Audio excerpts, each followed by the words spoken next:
Let's start. ठीक है, अब हम लोग पढ़ने वाले reproduction in lower and higher animals. इसके अंदर में सबसे पहले एमसीक्यू करेंगे। एमसीक्यू का रूल आपको और मुझे सबको पता है कि मैम को कैसे चाहिए। तो व्हाट आई वांट कि जो जो एमसीक्यू के ऑप्शंस होंगे, जो जो उसके आंसर्स होंगे, आपको वो कमेंट सेक्शन में डालने हैं। ठीक है, मैं आपको कुछ चंद सेकेंड्स का टाइम दूंगी, आपको पॉज करना है अगर वो टाइम आपको कम लग रहा है, और कमेंट सेक्शन में उसका आंसर कर देना है। ठीक है, बहुत ज़्यादा मेहनत लगी है, तुम इतना समझो। 2008 तक के जितने पेपर है सबको खंगाला है, उसको फिर मैंने टॉपिक वाइज सेग्रीगेट किया है, फिर जाके मैंने उसको वहाँ पे क्वेश्चंस पुट करके चैप्टर वाइज भी सेग्रीगेट करके फिर तुम्हारे सामने लाया है। तो इतने मेहनत का तुम, ये मेहनत का जो फल है ना, उसको बाम मत जान दो, मेरे को फल दिखाना कि हाँ भाई कर पा रहे हो तुम में है जज्बा, तुम में है दम। ठीक है, इतना ही तुमसे एक्सपेक्टेड है, बढ़े फिर आगे शुरू करते हैं एकदम जोश में। मेरे को एक बार कमेंट सेक्शन में अपना जोश लेवल बता देना बच्चों, जिससे मैं भी एकदम जोशीली हो जाऊं जब मैं तुम्हारे कमेंट्स देखूं। सो हाउ इज द जोश, I want you to reply how is the जोश। ठीक है, I hope many many many many many students will write hi ma'am, that is what I expect from you. तुम करके दिखाओगे। ठीक है, चलो आगे बढ़ते हैं। अब मल्टीपल चॉइस क्वेश्चन यानी कि एमसीक्यू के बारे में देखेंगे। मैंने ईयर भी लिख दिया है so that you have an understanding कि कितने साल से कितने साल में चीज़ें रिपीट होती हैं। ठीक है, तुम ना मोस्टली वीडियोस पाओगे पूरे यूट्यूब पे कि कितना 4 साल पुराना, 2 साल पुराना PYQ, that's it. This is the only video जहाँ पे तुम्हें 15 साल के PYQs मिलने वाले हैं। ठीक है, तो इतना तुमसे अर्ज है कि पूरा वीडियो देखना है और कंप्लीट करना है साथ में। एक बार मैं चेक कर लूँ, मेरा mic is working, my recording is working, my audio is good, let's get started, video is fine, okay. Now multiple choice question, which hormone stimulates release of milk from the mammary gland. यहाँ पे बच्चों मैं आपको जब मैं explain कर रही हूँ ना, वो तुम्हारे पास बेसिकली टाइम है टू अंडरस्टैंड कि आंसर क्या हो सकता है। ठीक है, तो यहाँ पे क्वेश्चन क्या पूछा है बच्चों कि ऐसा कौन सा हार्मोन है जो कि हेल्प करता है, स्टिमुलेट करता है मैमरी ग्लैंड में से मिल्क सिक्रीशन को। ठीक है, क्या कहा मैंने, मैमरी ग्लैंड में से मिल्क सिक्रीशन को कौन सा हार्मोन सिक्रीट, कौन सा हार्मोन एक तरीके से स्टिमुलेट करता है। अब तुम लोगों को पता हो कि जैसे पार्चुरेशन हो जाता है, पार्चुरेशन यानी कि बेबी का जब डिलीवरी हो जाता है उसके बाद का स्टेज जो होता है ना बच्चों, वो होता है लैक्टेशन पीरियड। लैक्टेशन पीरियड मतलब मदर जो है वो यहाँ पे मिल्क प्रोवाइड करती है, मिल्क सिक्रीट करती है अपने बेबी के लिए। अब ये जो मिल्क होता है इट इज़ वेरी इसेंशियल हमारे बेबी के ग्रोथ एंड डेवलपमेंट के लिए, क्योंकि हमारा बेबी जो है वो अभी अभी जस्ट बाहर के माइक्रोफ्लोरा में इंट्रोड्यूस हुआ है। पहले जो था वो बॉडी के माइक्रोफ्लोरा के अंदर रेस्ट्रिक्टेड था, अब वो अचानक बाहर आया तो उसको बहुत ज़्यादा बीमारी लगने के चांसेस होते हैं। तो इसी रीज़न से बच्चों वहाँ पे हम लोग मिल्क यूज़ कर रहे हैं, किसका, तो मदर का, जो कि मदर के बॉडी ने क्रिएट किया। लेकिन यहाँ पे क्वेश्चन ये आता है कि मदर की बॉडी मिल्क क्रिएट कर कैसे पा रही है। तो वहाँ पे जो हार्मोन है, जैसे अब ये मार्च 2008 का क्वेश्चन है, option A is prolactin, option B is oestrogen, option C luteinising hormone and option D oxytocin. ठीक है, तो यहाँ पे correct answer will be oxytocin. ठीक है, आई होप काफ़ी लोगों ने यहाँ पे टाइम स्टैम्प के साथ करेक्ट आंसर डाल दिया था। So the correct answer is बच्चों ऑक्सीटोसिन। ये विजिबल है, ठीक है। और डोंट वरी, इसका जो नोट्स है वो मैं डिस्क्रिप्शन में डलवा दूंगी विद द हेडिंग कि ट्वेल्थ चैप्टर 2 PYQs नोट्स ऐसे करके डाल दूंगी, या विद सॉल्यूशंस ऐसे करके डाल दूंगी, तो तुमको ज़्यादा स्ट्रेस भी नहीं रहेगा, तुम्हारे पास सारी चीज़ें होंगी। ठीक है, अब देखो आगे बढ़ते हैं। The endometrium is a part of dash, ये मार्च 2008 का क्वेश्चन है। एंडोमेट्रियम के बारे में अगर हम बात करें बच्चों, तो ये तुम्हारा कुछ ऐसा ओवरी का स्ट्रक्चर होता है ना,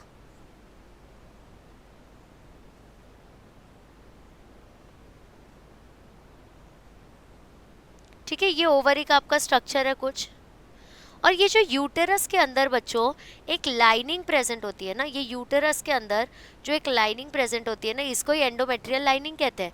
और यही लाइनिंग ब्रेक होती है वाइल योर मेंसेस, मतलब 4th to 5th day of bleeding के टाइम पे ये लाइन ब्रेक होती है, जिसके वजह से इतना एक्सट्रीम पेन भी होता है, साथ में ब्लीडिंग भी होता है। अब मान लो कि अगर मैंने तुमको खरोच लिया यहाँ पे, या मैंने चाकू लिया, मैंने यहाँ पे हाथ से कर दिया, तो पूरा ब्लड ब्लड ब्लड हो जाएगा। यही जो ब्लड ब्लड ब्लड है, अब तुम मानो कि तुम्हारे इंटरनल कोई तो मेम्ब्रेन को तोड़ा फोड़ा जा रहा है, तो ब्लीडिंग होगी, साथ में क्रैम्प्स होगा। तो यहाँ पे क्वेश्चन क्या पूछा है कि एंडोमेट्रियम लेयर किसका पार्ट है, तो यूरिनरी ब्लैडर का है क्या, तो नहीं है। यूरेटर का है क्या, नहीं है। यूरेथ्रा का है क्या, नहीं है। किसका पार्ट है, यूटेरस का पार्ट है, क्योंकि ये एक तरीके से रिप्रोडक्शन का एसेसरी पार्ट हो गया है ना।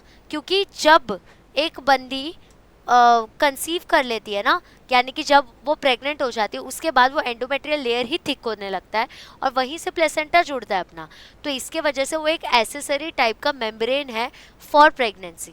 ओके बच्चों, तो इसलिए यहाँ पे आंसर क्या आएगा, यूटेरस आएगा। आई होप आपने आंसर लिख दिया था जब तक मैं आपको एक्सप्लेन कर रही थी। अब थर्ड क्वेश्चन देखते हैं। Mostly fertilisation of ovum takes place at, fertilisation कहाँ पे होता है ओवम का, तो तुम लोगों को अगर ये डायग्राम दिख रहा हो तो यहाँ पे तुमको पता है कि इस पार्ट में होने वाला है। अब इस पार्ट के बारे में ना मैंने तुमको कुछ सिखाया था कि जो मोटा पार्ट होता है, तुम देखो कि ये पार्ट पतला है, ये पार्ट पतला है, लेकिन बीच वाला पार्ट जो है ना बच्चों, वो थोड़ा सा स्वोलन है, वो थोड़ा सा मोटा है। और मोटा पार्ट जो होता है ना बच्चों, उसी को हम क्या कहते हैं, एम्प्यूला। मोटा पार्ट जो होता है बच्चों, उसको हम क्या कहते हैं, एम्प्यूला। ठीक है, तो यहाँ पे हमको clearly answer is visible which is ampulla of fallopian tube. अब तुमको, अगर तुम मेरे सामने होते और तुम डायरेक्ट आंसर को टिक करते तो मैं छड़ी मारती तुमको। कभी भी you have to make sure कि तुम चारों ऑप्शन से एक बारी पढ़ लो, क्योंकि अगर तुम नहीं पढ़ोगे, वहाँ पे कुछ ट्विस्ट दिया रहा तो तुम फंस सकते हो इसमें। तो option A is isthmus of fallopian tube, बिल्कुल नहीं। Option B infundibulum of fallopian tube, बिल्कुल नहीं। फंडस ऑफ यूटेरस, तो ये वाले पार्ट में तो बिल्कुल नहीं होगा। एम्प्यूला ऑफ फेलोपियन ट्यूब यानी कि स्वोलन पार्ट में होता है। ठीक है, अब ये क्वेश्चन है आपका मार्च 2010 का। आई होप आप आंसर्स भी लिखते जा रहे हो जैसे जैसे मैं आपको क्वेश्चंस बोल रही हूँ। ठीक है, next question is chancre are the primary lesions caused by what.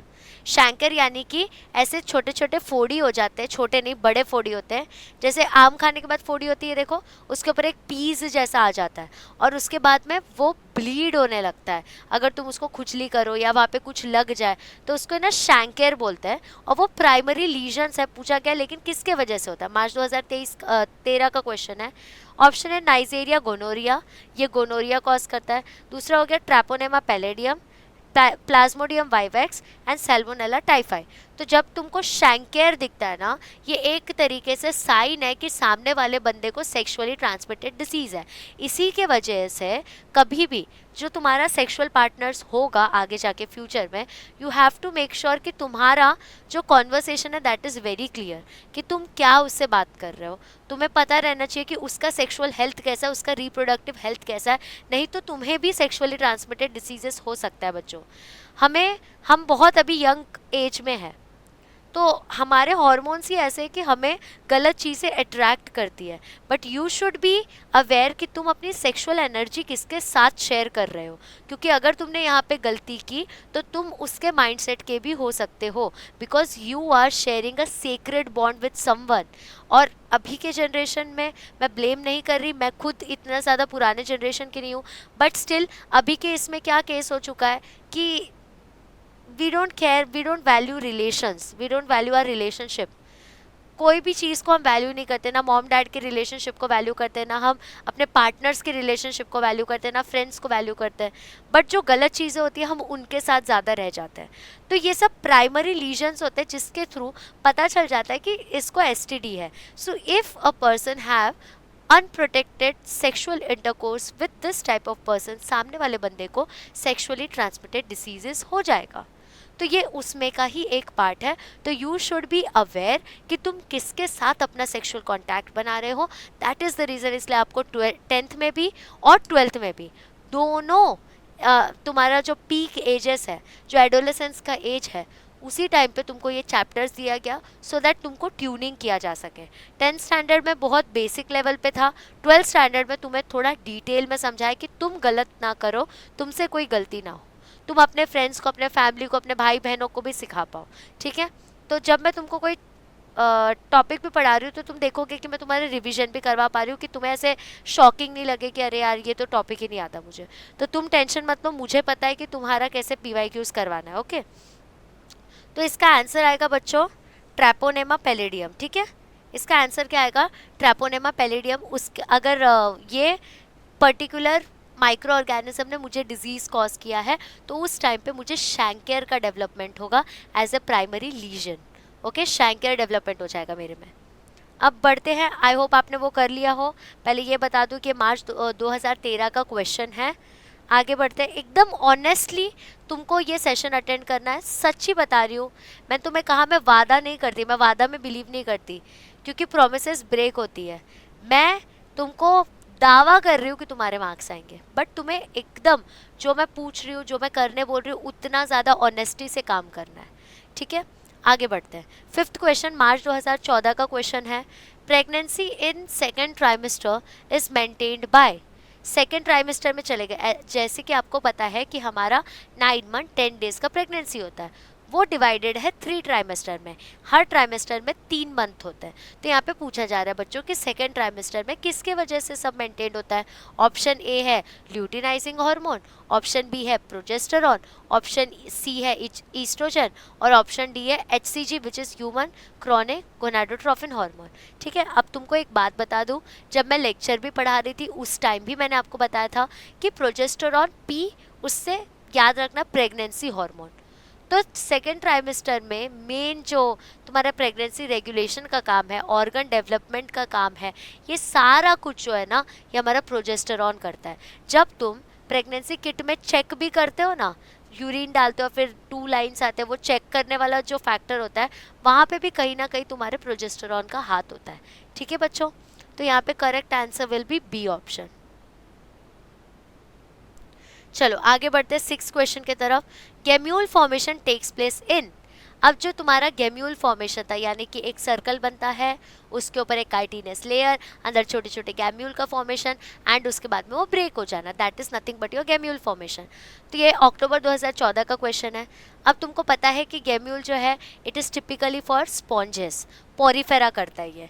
ठीक है, तो यहाँ पे आंसर विल बी स्पॉन्जिलिया, और ये अक्टूबर 2014 का क्वेश्चन है बच्चों। ठीक है, आई होप आप आंसर लिखते जा रहे हो जब मैं आपके लिए क्वेश्चंस रीड कर रही हूँ। ठीक है,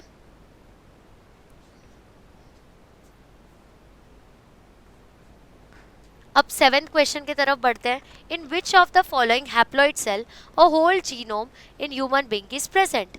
अब यहाँ पे पूछा है कि इनमें से ऐसा कौन सा हैप्लॉइड, यानी कि एन सिंगल एन वाला जीनोम है जिसके अंदर पूरा का पूरा जीनोम प्रेजेंट है ह्यूमन बीइंग का। तो ऑप्शन यहाँ पे है A sperm, B somatic cell, C mature RBC, and D primary spermatocyte. अब प्राइमरी स्पर्मेटोसाइट यानी कि ये अभी डेवलपमेंट के राह पे है, पूरा डेवलपमेंट इसका हुआ नहीं है। मैच्योर आरबीसी ये तो भाई ब्लड का बात हो गया, यहाँ पे तो बात ही नहीं हुई। सोमैटिक सेल यानी कि बॉडी ग्रोथ के बारे में बात है, तो यहाँ पे कहाँ से जीनोम आएगा पूरे ह्यूमन बीइंग का। But when you talk about sperm, उसके अंदर में प्रॉपर उसका जीनोम प्रेजेंट होता है। ठीक है, तो यहाँ पे ऑप्शन आएगा बच्चों option A which is sperm. ठीक है, अब 8th क्वेश्चन की तरफ बढ़ते हैं। मार्च 2015 का क्वेश्चन है ये by the way. The trophoblast cell in contact with embryonal knob are called. जिसने मैराथन अटेंड किया था उसको पता है इसका answer. Option A inner cell mass, option B blastomere, option C amniogenic cells, option D cells of Rauber. October 2015 का question है, तो the answer is cell of Rauber. वो सबसे इनर मोस्ट लाइनिंग होता है, सबसे इनिशियल लाइनिंग होता है तुम्हारे ट्रोफोब्लास्ट का। ठीक है, so the answer will be cells of Rauber. ठीक है बच्चों, इतना समझ चुका है तो हम आगे बढ़ेंगे। अगर इतना तुम लोगों को समझ चुका है तो हम अब आगे बढ़ेंगे। Now let us talk about 9th question. Dash contribute about 60% of the total volume of the semen. इनमें से कौन कंट्रीब्यूट करता है 60% of total volume of the semen, that is my question. ठीक है, option A prostate gland, option B Cowper's gland, option C seminal vesicle and option D Bartholin's gland. March 2017 का question है। Question का क्या requirement है वो एक बार आपको समझाती हूँ। पूछा गया है कि कौन सा इनमें से ऐसा ग्लैंड या ऐसा वेसिकल है जो कि 60% टोटल वॉल्यूम रहता है उसमें सीमेन का। ठीक है, सीमेन के अंदर इनका 60% टोटल कंट्रीब्यूशन है। ठीक है, तो यहाँ पे आंसर आपको खुद को पता है कि सेमाइनल वेसिकल आएगा, क्योंकि ये सब तो चिंदी बिंदी अपना जो सिक्रीशन है वही दे पाते हैं। ठीक है, आई होप ये आंसर आपने लिखा होगा मेरे बोलने के पहले, क्योंकि ये तो लेक्चर में भी बहुत बार हुआ है। अब हम लोग मार्च 2017 का क्वेश्चन देखेंगे। Abortion is in the first trimester of pregnancy में occur due to lack of. अब अबॉर्शन फर्स्ट ट्राइमेस्टर में क्यों होता है वो देखेंगे। Option A aldosterone, option B oestrogen, option C again oestrogen डाला एडिटर ने, प्रणाम है एडिटर को, ऑप्शन डी प्रोजेस्टेरॉन। उसको लिटरली मैंने इतने क्वेश्चंस ढूंढ के दिए हैं और वो ऐसे मिस्टेक करता है। ठीक है, नेवर माइंड। तो यहाँ पे पूछा है कि किसके वजह से फर्स्ट ट्राइमेस्टर में ऐसा अबॉर्शन का केसेस होता है। तो बच्चों it is because of progesterone, क्योंकि जो जो जनरेटर है, जो क्रिएटर है, वही डिस्ट्रॉयर होता है। क्रिएट भी प्रोजेस्टेरॉन ने किया, तो डिस्ट्रॉय करने का काम भी कौन करेगा बच्चों? प्रोजेस्टेरॉन ही करेगा, प्रेगनेंसी हार्मोन ही करेगा। ठीक है, अब 11वें क्वेश्चन की तरफ बढ़ते हैं। The external layer of connective tissue sheath of human testis is, यानी कि जो तुम्हारा बाहर का लेयर है कनेक्टिव टिश्यू शीथ का, किसका? ह्यूमन टेस्टिस का। वो क्या है पूछा गया है। तो अगर तुम लोगों को याद हो, मैंने कुछ ऐसे करके डायग्राम बनाया था, ऐसे 1 2 3 करके, फिर उसके बाद में ऐसे करके, फिर उसके बाद में ऐसे करके। वो डायग्राम याद आ रहा है आप लोगों को? आई होप वो डायग्राम याद आ रहा है। तो यहाँ पे ना मैं लेयर्स पूछ रही हूँ आप लोगों को। तो यहाँ पे फर्स्ट पूछा है ट्यूनिका वैक्यूलोसा, फिर उसके बाद में पूछा ट्यूनिका एल्बुजिनिया, फिर पूछा है tunica granulosa, D option is tunica वेजाइनाइलिस।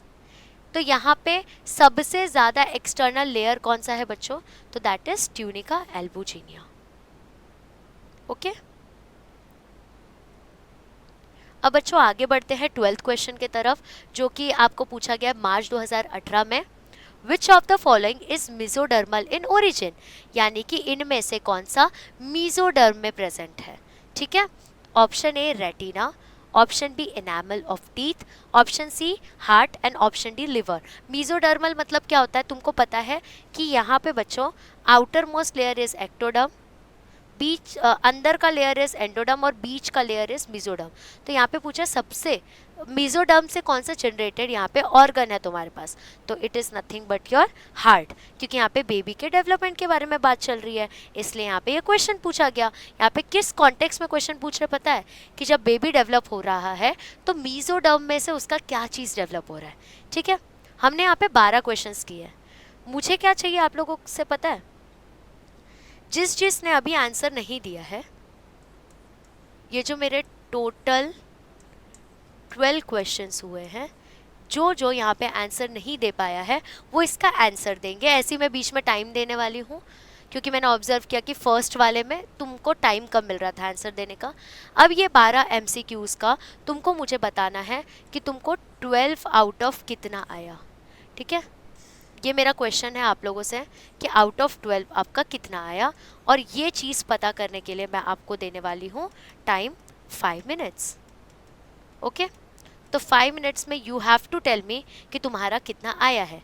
ठीक है, sharp 5 minutes I am giving you. इसमें मुझे बताओ कि तुम कितना सॉल्व कर पाए हो, क्या नहीं कर पाए हो। उसके बाद हम आगे के स्लॉट में चलेंगे, फिर ब्रेक का इंटेंसिटी थोड़ा कम होगा। ठीक है, चलो शार्प 5 मिनट्स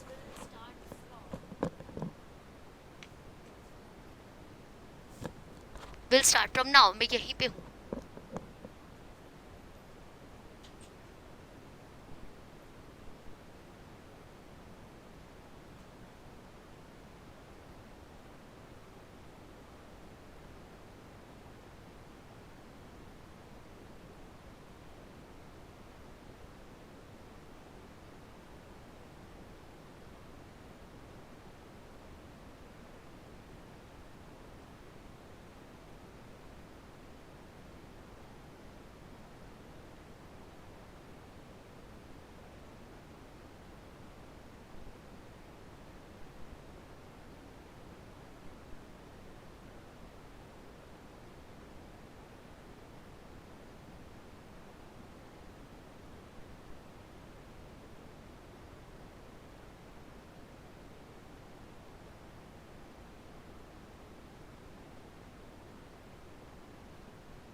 आई होप आप लोगों का अब तो हो गया होगा एटलीस्ट शार्प 5 मिनट्स में, राइट? आई होप स्कोर लिख दिया आप लोगों ने, लिखा स्कोर लिखा? तो करें स्टार्ट फिर से, लेट्स रिज्यूम। मुझे कमेंट सेक्शन में सबके स्कोर दिखने चाहिए 12 MCQs के, okay? Give me 2 minutes to adjust this mic.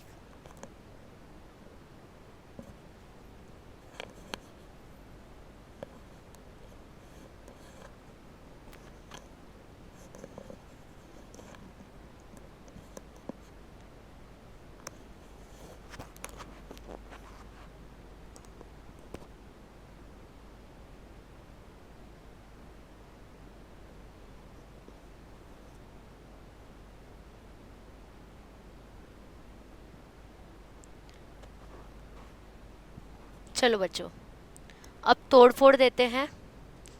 और इतना ये ना मैं तुमको एडेड नहीं रखती, नहीं तो फालतू में तुमको लगेगा कि ये भी MCQ का ही पार्ट है क्या, कि ब्रेक दिया था।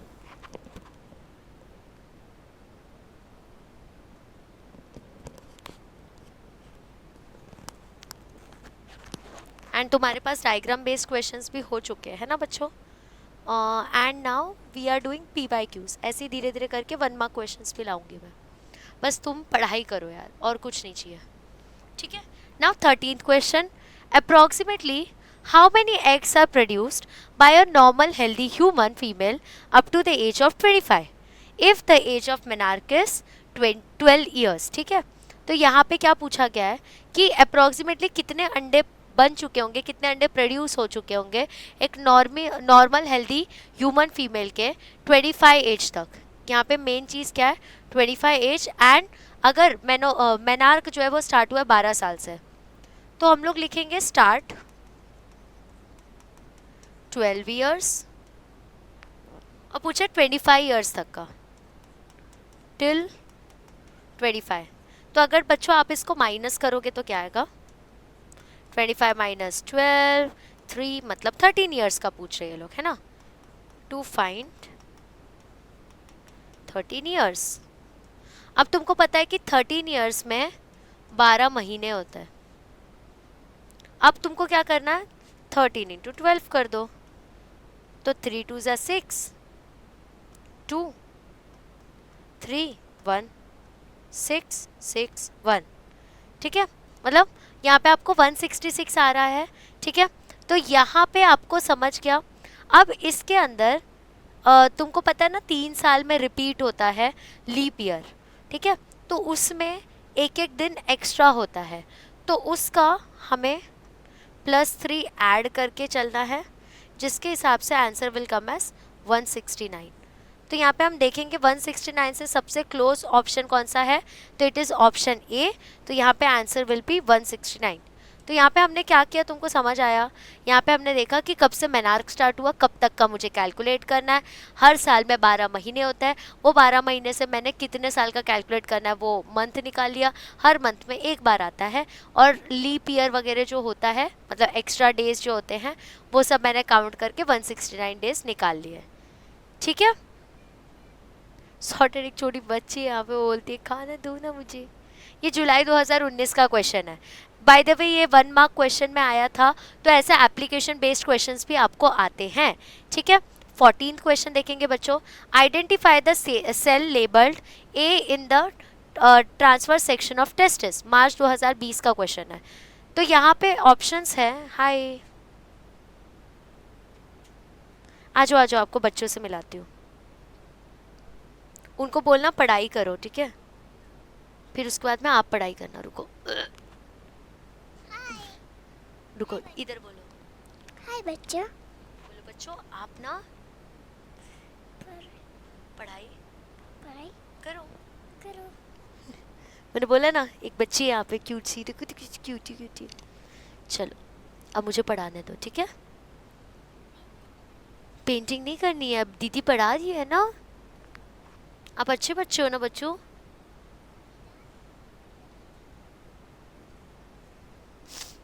ट्वेल्थ के बच्चे, उनका पेपर है। अच्छा एकदम चुप करके पेंटिंग करना, जाओ पहले डोर बंद कर दो अच्छे से, वैसे टक भी कर दो कि कोई और ना आए, और एकदम प्रॉमिस, पिंकी प्रॉमिस करो, पिंकी प्रॉमिस करो, अरे ऐसे करते pinky promise, pinky promise I will not talk, बोलो I will not talk, Q2। चलो पढ़ाई करते हैं अभी, क्यूट डोज भी हो गए तुम लोगों के लिए। तो यहाँ पे ना आपको एक डायग्राम दिया रहेगा और बोलेंगे कि भैया बता दो कि ये सेल जो ए लेबल किया हुआ है वो एग्जैक्टली क्या है टेस्टिस में, ट्रांसफर सेक्शन देंगे टेस्टिस का और बोलेंगे कि बताओ ये ए लेबल जो पार्ट है वो क्या है। ऐसे टाइप के questions is very common in ऐसे डायग्राम वाले चैप्टर्स। उसमें क्या करेंगे, डायग्राम देंगे, एक पार्ट का नाम उड़ा देंगे और बोलेंगे कि यार ए और बी क्या है वो बता दो, ठीक है। Option A Leydig cell, option B basement membrane, option C sperm and option D Sertoli cells. तो अगर आपको मस्त बात बताऊं, मोस्टली आपको ये वाला डायग्राम देंगे, ये सर्कल वाला डायग्राम है देखो, उसके अंदर में ऐसे लेडिक सेल्स होते हैं, फिर ऐसे स्पर्म हेड्स होते हैं, ये वही वाला डायग्राम देंगे 100%, ठीक है। तो यहाँ पे answer will come as Sertoli cells. Sertoli cells बच्चों पता है क्या होता है, वो होता है नर्व सेल। तो जब स्पर्मेटिड जो है वो इमेच्योर होते हैं, वो स्पर्मेटिड अपना मुंडी जाके घुसा देते हैं नर्व सेल के अंदर। तो जब वो नर्व सेल के अंदर अपना मुंडी घुसा देते हैं, what they do, they get mature. Nerve cell, Leydig cell, ये सस्टेंटैक्युलर, ये 3 नाम है उनके, ठीक है बच्चों, इतना समझ गया अपने को। ये मार्च 2020 का क्वेश्चन है। अब हम बढ़ते हैं मार्च 2023 के क्वेश्चन की तरफ। यहाँ पे सब टॉपिक्स नहीं है क्योंकि मैं चाहती थी कि आप इसका टोटल जितना मार्क्स आए वो लिख पाओ। अब जो क्वेश्चन स्टार्ट होंगे ना बच्चों, उसके अंदर आपको मिलेंगे अलग अलग सब टॉपिक्स और उसके अंदर जितने क्वेश्चन है वो सब। ओके बच्चों, 15th question is which of the following is a hormone releasing contraceptive. तो यहाँ पे बोला है ऐसा कौन सा हार्मोन रिलीजिंग कॉन्ट्रासेप्टिव है। कॉन्ट्रासेप्शन का मतलब क्या होता है कि प्रेगनेंसी को वो प्रिवेंट करता है, वो अलाउ नहीं करता या तो स्पर्म का एंट्री, या तो अलाउ नहीं करता एग्स को मैच्योर होना, या तो अलाउ नहीं करता उन दोनों का फ्यूजन। इन तीनों में से कोई एक सिनेरियो वो करता है, ठीक है। तो यहाँ पे बोला है कि ऐसा कौन सा इनमें से कॉन्ट्रासेप्शन है जो कि हार्मोन रिलीज करता है, ठीक है, जो कि हार्मोन रिलीज करता है।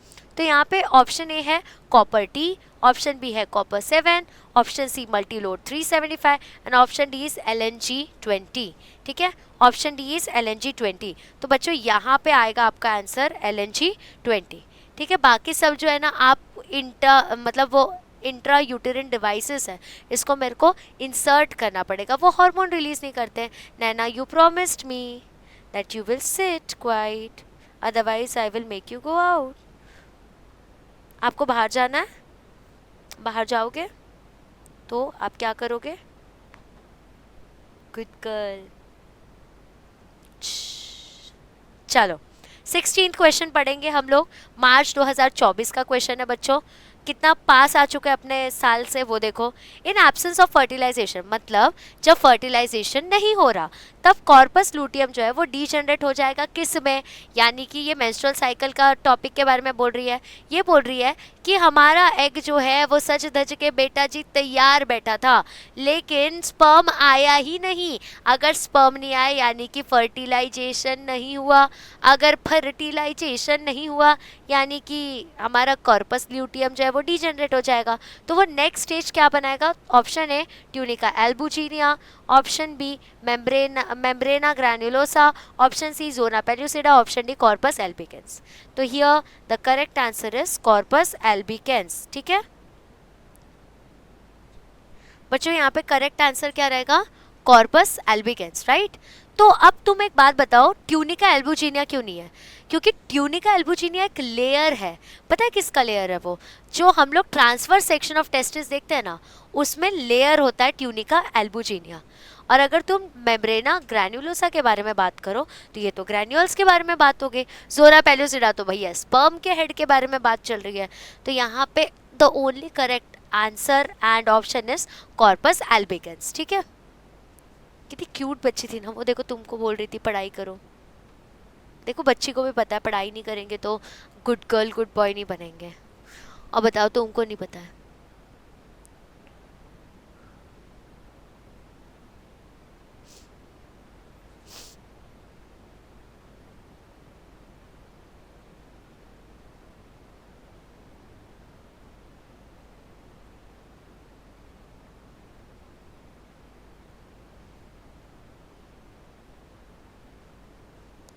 ठीक है, बढ़े आगे बच्चों। तो देखो हम बढ़ते हैं अब 17th क्वेश्चन की तरफ, जो कि जुलाई 2024 का क्वेश्चन है। अब देखो क्वेश्चन क्या पूछा है, क्वेश्चन की गहराई को देखना। स्पर्मेटिड्स जो है it is getting transformed into a functional spermatozoa, यानी कि स्पर्मेटिड इमेच्योर थे, अब वो मैच्योर स्पर्मेटोजोआ में कन्वर्ट होने वाले, बट किस प्रोसेस के थ्रू? Option A spermiogenesis, option B spermatogenesis, option C gametogenesis and option D oogenesis। Gametogenesis में तो सब आ गए, oogenesis भी आ गया, स्पर्मेटोजेनेसिस भी आ गया। एक मिनट, हाँ मुझे कॉल आ रहा है क्या, मैं कट कर रही हूँ। मैं बहुत टाइम से स्टूडियो में रिकॉर्डिंग कर रही हूँ ना, तो इसलिए घर वालों को टेंशन हो रहा होगा किधर गई। ऑप्शन ए में है स्पर्मियोजेनेसिस। तो यहाँ पे बच्चों हम स्पर्म के प्रोडक्शन के बारे में बात कर रहे हैं। तो ये sorry, spermatogenesis is production of sperm, लेकिन स्पर्मियोजेनेसिस जो होता है इसका मतलब होता है इमेच्योर स्पर्मेटिड जो है वो अब मैच्योर स्पर्मेटोजोआ में कन्वर्ट हो चुके हैं। ठीक है, इतना समझ गया अपने को बच्चों। अब नेक्स्ट क्वेश्चन की तरफ बढ़ते हैं। नेक्स्ट क्वेश्चन हमारा 18वां क्वेश्चन है, which part of the sperm containing enzyme for penetration of corona radiata is. अब आप लोगों को पता है कि एग प्रेजेंट है, ठीक है। अब एग के अंदर स्पर्म को पेनिट्रेट करके अंदर जाना पड़ेगा। अगर स्पर्म पेनिट्रेट नहीं करेगा तो वो अपना जो भी उसके जीनोम्स है वो पहुंचा ही नहीं पाएगा हमारे एग के अंदर, और उसको पेनिट्रेट करते से बाद ही हमारा जो एग है ना वो इतना सॉलिड हो जाता है कि दूसरे स्पर्म का एंट्री अलाउ नहीं करता। तो पूछा गया है कि कौन सा एग्जैक्टली एंजाइम उसके अंदर प्रेजेंट है, किधर प्रेजेंट है सॉरी। तो बच्चों उसके हेड में प्रेजेंट होता है।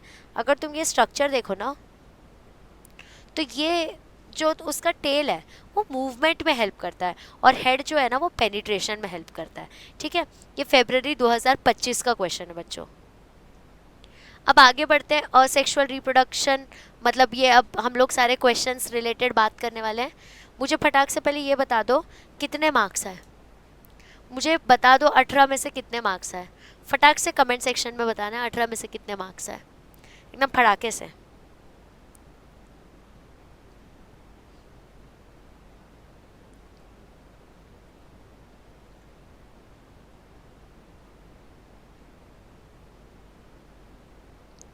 चलो बता दिया होगा आई होप। मार्क्स अच्छे बताने में तो तुम लोग एक्सपर्ट हो, क्योंकि तुम लोग मेरे बच्चा लोग हो। मेरे बच्चा लोग आर ऑलवेज एक्सपर्ट, है ना। आगे बढ़ते, ओ ठीक है। So let us talk about asexual reproduction in animals. मैंने आपको कहा था कि मैंने सब टॉपिक वाइज लाया, यानी कि टॉपिक उसके अंदर सब टॉपिक और फिर मैं क्वेश्चंस करवाऊंगी। तो बच्चों फर्स्ट क्वेश्चन देखना है, describe the process of budding in hydra, यानी कि हाइड्रा के अंदर बडिंग कैसे होती है। तो बडिंग क्या होता है पहले वो याद कर लेते हैं हम लोग। ये तो बडिंग का मतलब क्या होता है, एक छोटा सा आउटग्रोथ रहना, और वही आउटग्रोथ से एपिडर्मल लेयर में एक छोटा सा आउटग्रोथ आता है, फिर वो डेवलप होता है, वो मैच्योर हो जाता है, और मदर के बॉडी से वो डिटैच होकर इंडिविजुअल लाइफ जीने लगता है। इसी को हम लोग क्या कहते हैं, बडिंग कहते हैं। तो it is a small outgrowth और bud forms towards the basal end, नीचे के साइड में होता है of the body, and it grows, develops tentacles and eventually detaches from the parent, अपने पेरेंट से डिटैच हो जाता है so that it can become a independent organism, अकेले अकेले अपनी जिंदगी निभा पाई है। ठीक है, that is nothing but your budding in hydra. Now next question is sexual reproduction in animals का ही, कि you have to draw a neat label diagram of transfer section of testis, या फिर sketch करना है और लेबल करना है transfer section of human testis. March 2008 में भी आता, मार्च 2009 में भी ये क्वेश्चन आ चुका है। ठीक है, तो दोनों साल में ये क्वेश्चन आता, तुम समझो कितना इंपॉर्टेंट क्वेश्चन है। आगे भी इसी टाइप के कुछ क्वेश्चंस देखेंगे। तो आपको मैंने कहा था 100 का यही डायग्राम आएगा। अब देखो इसके अंदर क्या हो रहा है, सबसे बाहर का लेयर ट्यूनिका एल्बुजिनिया, ठीक है। अंदर वाले लेयर इज इंटरस्टिशियल सेल, यानी कि लेडिक सेल, जो कि अलाउ नहीं करता बाहर जाने के लिए। ठीक है, सेमिनिफेरस ट्यूब्यूल, सर्टोली सेल्स, ये दिख रहा है, ये ब्लैक ब्लैक में जो मैंने डाला है यहाँ पे, ये सर्टोली सेल्स है। ये सर्टोली सेल्स होती है नर्व सेल्स।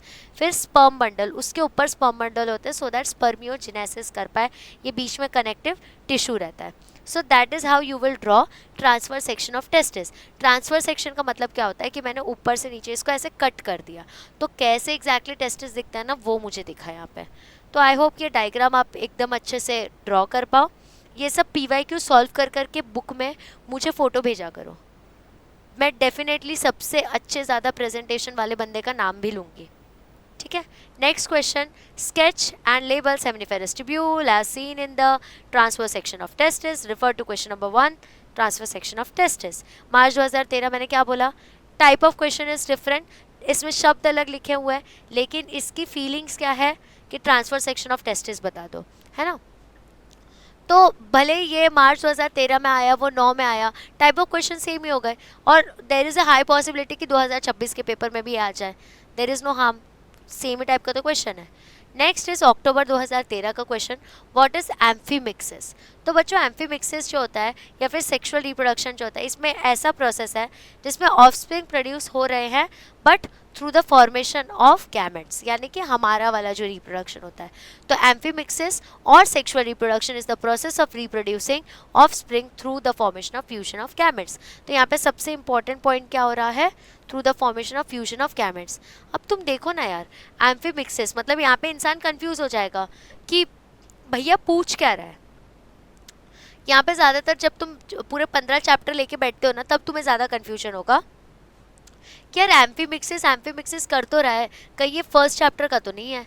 तो यहाँ पे ही तुम्हें टैकल करने आना चाहिए कि एम्फीमिक्सिस का और कुछ मतलब नहीं होता, इसका मतलब है sexual reproduction, mixing of your male and female gamete, ठीक है। आगे बढ़ते हैं बच्चों, next question, with the help of a neat label diagram describe the human reproductive system. अब ये मार्च 2015 का क्वेश्चन है, अभी तो तुमको इतना टफ क्वेश्चन पूछते भी नहीं है, पूरा डायग्राम बनाने को भी नहीं बोलते, वो लोग बोलते चलेगा हम पूरा डायग्राम बना के देंगे, इसमें सिर्फ ABCD को लेबल कर दो, इतना तुमको सहूलियत मिली है। तो तुमको अगर डायग्राम याद हो जो हमने लाइव में भी किया हुआ है, तो ये तुम्हारा जो है ये वाला ऐसा पार्ट दिख रहा है तुम लोगों को, दिस इज वास्ट डिफरेंस।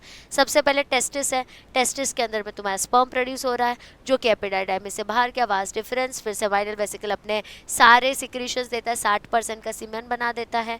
फिर उसके बाद में प्रोस्टेट ग्लैंड भी अपना सब कुछ देगा, सारे सिक्रीशंस वहाँ पे हुए, देन वो यूरेथर के थ्रू बाहर निकल जाता है, जहाँ से लड़का यूरिनेट करता है, एग्जैक्टली वही जगह से बंदा सीमन सिक्रेट आउट करता है, इजैकुलेट भी करता है, ठीक है।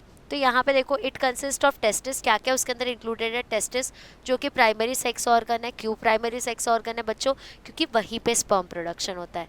देन एसेसरी डक्ट्स प्रेजेंट है जैसे कि वास्ट डिफरेंस, फिर एपिडाइडाइमिस, एसेसरी ग्लैंड्स प्रेजेंट है यानी कि सेमाइनल वेसिकल, प्रोस्टेट, कोपर्स ग्लैंड और एक्सटर्नल जेनिटेलिया यानी कि स्क्रोटम एंड पेनिस। सबका अपना अलग अलग फंक्शन है, लेकिन इसको हम लोग प्राइमरी सेक्स ऑर्गन इसलिए कहते हैं क्योंकि इसके बिना स्पर्म प्रोडक्शन ही नहीं होगा, बाकी चीज़ गई तेल लगाने, ठीक है। अब मैं अगर एसेसरी डक्ट्स के बारे में बात करूं तो डक्ट का मतलब पता है, एकदम सिंपल मीनिंग बताओ तो डक्ट का मतलब जैसे एक कटोरा, जैसे एक वेसल हो गया जिसके अंदर तुम खाना बना रहे हो, वैसा समझ लो, ठीक है। तो एसेसरी डक्ट्स यानी कि एक वेसल, एक कटोरे की तरह।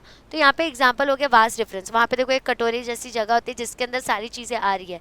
एपिडाइडाइमिस एक पाथवे जिसके थ्रू तुम्हारा स्पर्म जो है, तुम्हारा सीमन जो है वो मूव कर रहा है। एसेसरी ग्लैंड्स यानी कि जो सिक्रीशंस करता है, तो देखो बराबर सेमाइनल वेसिकल भी सिक्रीशन करता है, प्रोस्टेट ग्लैंड भी सिक्रीशन करता है, कॉपर्स ग्लैंड भी सिक्रीशन करता है, और एक्सटर्नल जेनिटेलिया यानी कि जो बॉडी के बाहर है, तो that is scrotum and penis. Scrotum क्यों बाहर है, क्योंकि हमारे टेस्टिस को बॉडी से थोड़ा कम टेम्परेचर चाहिए सो दैट वो स्पर्म प्रोड्यूस कर सके, इसलिए वो बॉडी से बाहर है। और पेनिस इसलिए बाहर है so that it can perform the sexual act, insert कर सके, पेनिट्रेट कर सके वजाइना के अंदर, इसके वजह से, ठीक है।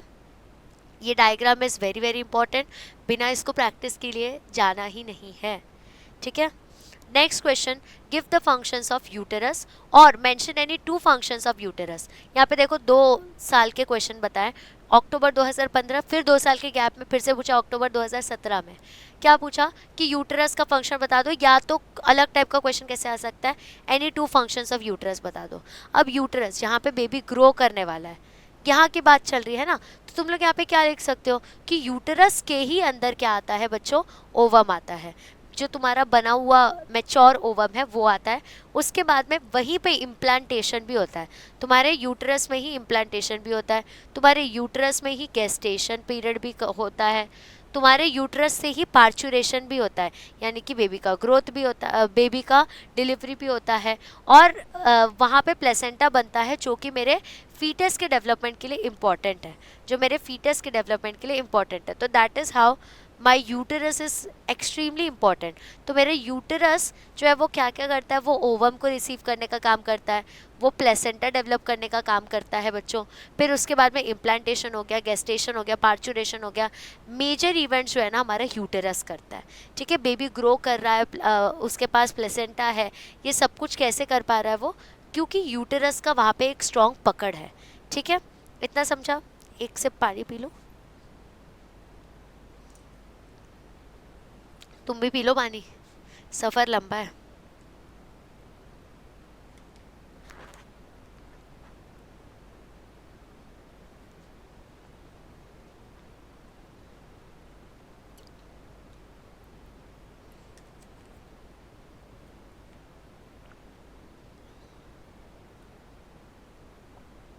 गला वो हो जाता है यार, बड़बड़ बड़बड़ बड़बड़, कितना बड़बड़ करती हूँ मैं।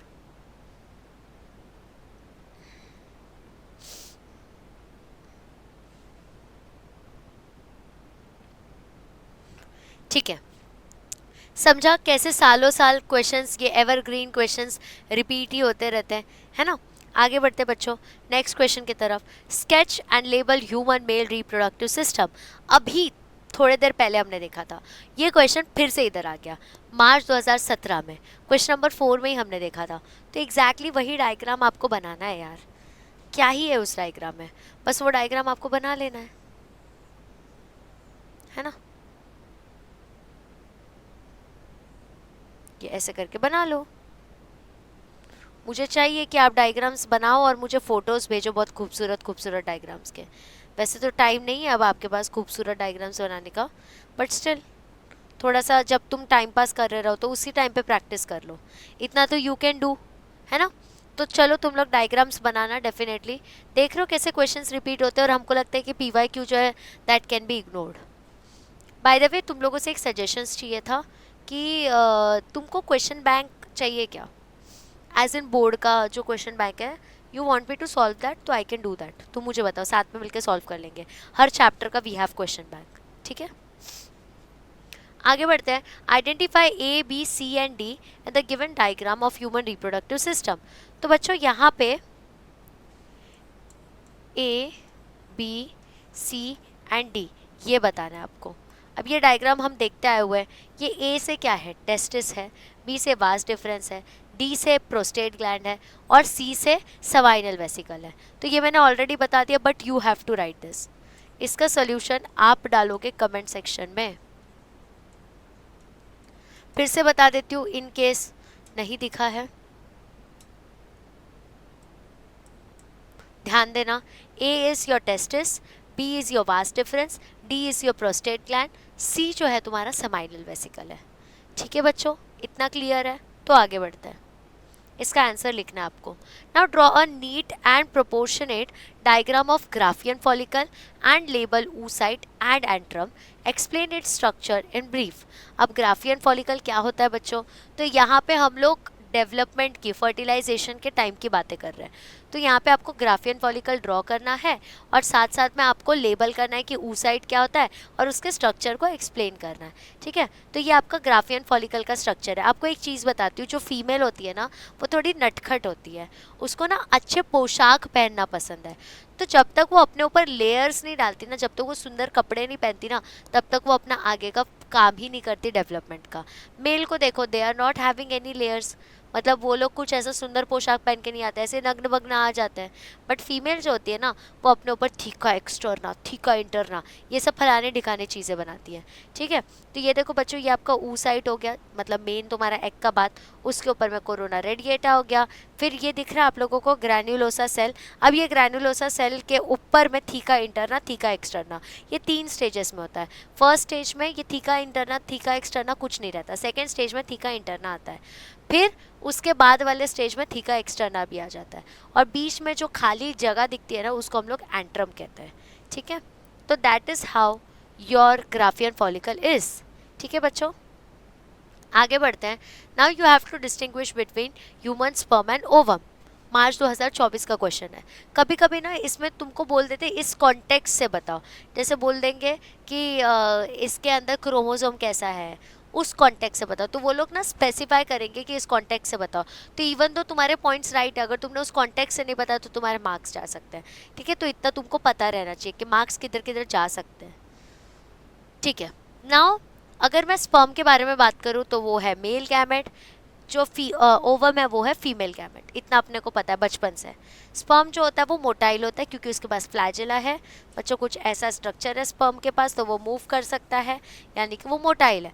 बट ओवम जो होती है वो एम्प्यूला में बैठी रहती है। वो ओवम है भी नहीं अभी, वो हमारा मेच्योर वाला फॉलिकल है, वो ओवम है भी नहीं, वो बाद में ओवम बनता है ना। तो वो वहीं पे रहता है। तो यहाँ पे मैंने बोल दिया कि भैया ये नॉन मोटाइल है। ठीक है, तो यहाँ पे मैंने क्या कहते हैं, नॉन मोटाइल है क्योंकि इसके पास कोई फ्लैजिला नहीं होता, ऐसा सर्कल शेप है, उसके ऊपर थोड़ी ना कोई फ्लैजिला होता है, तो देयर इज नो मूवमेंट। अब इसके पास क्रोमोसोम बच्चों प्रेजेंट है एक्स एंड वाई क्रोमोसोम, और हमारे ओवम के पास प्रेजेंट है ओनली एक्स क्रोमोसोम्स। ठीक है, अब ये स्पर्म जो है वो टेस्टिस में प्रोड्यूस होता है और ओवम जो है वो ओवरी में प्रोड्यूस होता है। अगर कल को एक और पॉइंट ऐड करना रहे तो यू कैन राइट कि स्पर्म जो है, जो मेल गैमेट है, that determines the gender of the progeny. और यहाँ पे तुम लिख सकते हो it does not determine gender of the progeny, इतना तुम लिख सकते हो। तो और 2-3 पॉइंट्स बता दिए। मार्च 2024 का क्वेश्चन है, इजी क्वेश्चन है। ठीक है, next describe histological structure of testis with well label diagram. और दूसरा टाइप में क्या पूछा था, same context different language of question, with the help of a suitable diagram describe histology of testis. अब भी जस्ट हम टेस्टिस का हिस्टोलॉजी देख के आए, यानी कि ट्रांसफर सेक्शन के बारे में बात कर रहा है, तो कितने लेयर्स है वही सब पूछ रहा है। तो तुमने वो स्ट्रक्चर देखा, तो उसके अंदर लेयर्स क्या क्या वो देखना, tunica vaginalis, tunica albuginea, tunica vasculosa, ये 3 लेयर हो गए तुम्हारे। ठीक है, वैसा फिर testis has 200 to 300 testicular lobules. मैंने स्ट्रक्चर एक बार तुमको याद दिला दी, ये देखो इसके अंदर लोब्यूल्स प्रेजेंट होते हैं बच्चों। अब उसके अंदर में ना कम से कम 1 से 4 हाईली कॉइल्ड सेमिनिफेरस ट्यूब्यूल्स होते हैं, हाईली कॉइल्ड सेमिनिफेरस ट्यूब्यूल्स। अब ये ट्यूब्यूल्स जो होते हैं वो लाइंड होते हैं जर्माइनल एपिथेलियल सेल से। लाजमी बात है क्योंकि उनका काम ही है कि वो कंटिन्यूसली मियोसिस कर पाए, ठीक है, जर्मिनेट कर पाए। और बड़े बड़े पिरामिडल सर्टोली सेल्स भी वहाँ पे प्रेजेंट होते हैं। सर्टोली सेल्स इसलिए प्रेजेंट होते हैं कि मेरे स्पर्मेटिड्स जो है उनको न्यूट्रिशन प्रोवाइड करूँ मैं, उनको स्पर्मियोजेनेसिस में हेल्प कर पाऊँ, इसलिए। ठीक है, और जो ग्रुप होते हैं इंटरस्टिशियल सेल्स के, उसको हम लोग लेडिक सेल्स बोलते हैं, वो प्रेजेंट रहते हैं टिब्यूल्स के बीच में, और उसके वजह से टेस्टोस्टेरॉन प्रोड्यूस होता है। जो तुम्हारा एंड्रोजन बाइंडिंग प्रोटीन है उसको तुम्हारा जो लेडिक सेल्स है वो बाहर नहीं निकलने देता। ठीक है, अगर ये नहीं रहा बॉडी, मेल के बॉडी के अंदर, तो फीमेल की तरह कैरेक्टर्स डेवलप करने लग जाएंगे, है ना। चल रहा है ना भैया, हाँ। तो इस तरीके से तुमको वही सेम स्ट्रक्चर ड्रॉ करना है और कुछ उसके बारे में डिस्क्राइब कर देना है। देखो 4th टाइम ये आया, एक बीच में और आया था, 4th टाइम आ चुका है टोटल। कितना इंपॉर्टेंट है ये क्वेश्चन, तुम वो समझ लो। ठीक है, नेक्स्ट अब मेंस्ट्रुअल साइकिल यानी कि ओवेरियन साइकिल का टॉपिक आ चुका है। यहाँ पे तुमको डिस्क्राइब करना है फेजेस ऑफ मेंस्ट्रुअल साइकिल। मार्च 2010 का क्वेश्चन है। ट्रस्ट मी, ये क्वेश्चन इतना ज़्यादा एक्सप्लॉइट हुआ गया है क्योंकि बहुत बार पूछ चुके हैं, हद बार पार पहुँच चुके वो लोग। ठीक है, तो देखो मैं अगर मैं मेंस्ट्रुअल फेज के बारे में बात करूँ यानी कि डे 1 to 5, तो उसमें एंडोमेट्रियम का लेयर जो है ब्रेक हो जाता है। इनर लेयर जो होता है यूटेरस के पास वाला, वो लेयर ब्रेक हो जाता है। क्यों ब्रेक हो रहा है? क्योंकि वहाँ पे प्रोजेस्टेरॉन और एस्ट्रोजन का लेवल कम हो गया है। प्रोजेस्टेरॉन का लेवल क्यों कम हुआ? क्योंकि प्रोजेस्टेरॉन तो दीदी ने बताया था कि वो प्रेगनेंसी हार्मोन है, और यहाँ पे स्पर्म आया नहीं, यानी there is no fertilisation. Since there is no fertilisation, यहाँ पे मेरा प्रेगनेंसी नहीं हो पाया। ठीक है, इसलिए मेरा प्रोजेस्टेरॉन हार्मोन जो है वो कम दिख रहा है। हाथ में भी लग गया। दूसरा इस प्रोलिफरेटिव या फॉलिकुलर फेज, जो कि 5 to 13th डे में होता है। यहाँ पे एंडोमेट्रियम लेयर जो है वो रीजनरेट होता है। क्यों? क्योंकि वहाँ पे ईस्ट्रोजन का लेवल बढ़ जाता है, ग्राफियन फॉलिकल डेवलप हो जाता है, क्योंकि वहाँ पे फॉलिकल स्टिमुलेटिंग हार्मोन है। अब मैं ओव्यूलेटरी फेज के बारे में बात करूँ, यानी कि डे 14। दिस डे जो मेरा ओवम है it is ready for ovulation. ठीक है, वो अब रेडी हो चुका है कि स्पर्म आए और वो फर्टिलाइज कर दे यार, तो यहाँ पे रप्चर होगा मेरा मैच्योर ग्राफियन फॉलिकल और मेरा ओवम जो है वो रिलीज होगा, क्योंकि कंटिन्यूसली मेरा जो ल्यूटिनाइजिंग हार्मोन है वो सिक्रेट हो रहा है। लास्ट में आपका आएगा सिक्रेटरी या फिर ल्यूटियल फेज, जो कि डे 15 टू डे 28 का फेज होता है। इसमें कॉर्पस ल्यूटियम जो है वो ल्यूटिनाइजिंग हार्मोन के इफेक्ट के अंदर बनता है, जिसकी वजह से प्रोजेस्टेरॉन सिक्रीट होता है, जिसकी वजह से एंडोमेट्रियम का लेयर जो है वो मेंटेन रहता है। ठीक है, तो यही process it keeps on repeating repeating and repeating. अब 14th डे पे अगर नहीं आया स्पर्म तो फिर से 1 to 5 डे आ जाएगा, अगर आ गया तो 9 महीने के लिए स्टॉप हो जाता है। ठीक है, 9 महीने के लिए स्टॉप हो जाता है। By the way there are some cases जिसके अंदर ना 2 यूटेरस भी प्रेजेंट होता है, मतलब एक यूटेरस इज प्रेग्नेंट, दूसरा यूटेरस इज नॉट प्रेग्नेंट। मतलब एक यूटेरस में चालू हो चुका है पूरा प्रेगनेंसी का प्रोसीजर और दूसरे में कुछ नहीं हुआ है, तो जिसमें एक में नहीं हुआ है ना वो ब्लीड भी करता है। तो ऐसे केसेस है, सर्च करना गूगल पे, अगर इसका आंसर मिले तो मुझे बताना। लेट्स सी कि तुम लोग कितना रिसर्च बेस्ड टाइप का पढ़ाई करते हो, क्योंकि इसके ऊपर I have one more plan for you. ठीक है, मेरे को डर लग रहा है भैया, चल रहा है ना, क्योंकि हम माइक का ऊपर नीचे दिख ही नहीं रहे। व्हाट इफ मैं बोलती जा रही हूँ और कुछ कवर ही नहीं हो रहा।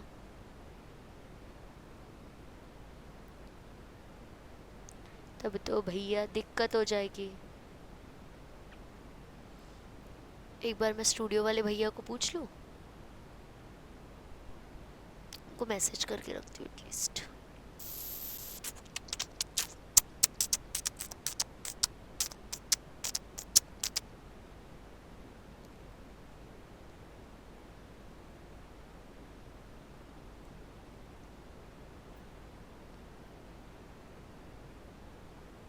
ठीक है, कोई दिक्कत नहीं है। वो बोल रहे कि इन केस ऐसा हुआ भी, जो कि नहीं होगा, तो he will sort it out. Next, draw a neat level diagram showing transfer section of ovary and describe various phases of menstrual cycle. फिर से आ गया, यहाँ पे सिर्फ तुमको डायग्राम एक्स्ट्रा बनाना है। ठीक है, पिछले बार भी पूछा, मार्च 2014 में भी पूछा, जुलाई 2018 में भी पूछा। समझ लो, इम्पोर्टेंट टॉपिक है, इतना तो समझदार को इशारा काफ़ी है। मैं इंपॉर्टेंट बोलूँगी नहीं तुम बिगड़ जाओगे। तो अब देखो यहाँ पे क्या हो रहा है, ये ब्लड वेसल्स है। डे 1 जिसमें तुम्हारा प्रीमोडियल फॉलिकल चल रहा है, फिर वो प्राइमरी फॉलिकल में कन्वर्ट हुआ, सेकेंडरी फॉलिकल में, टर्शियरी फॉलिकल में, फिर मैच्योर ग्राफियन फॉलिकल। अब वो ओव्यूलेट होने वाला है, तो अब वो ओव्यूलेट हो गया तो वो बाहर आता है, एम्पुला में जाके वेट करता है।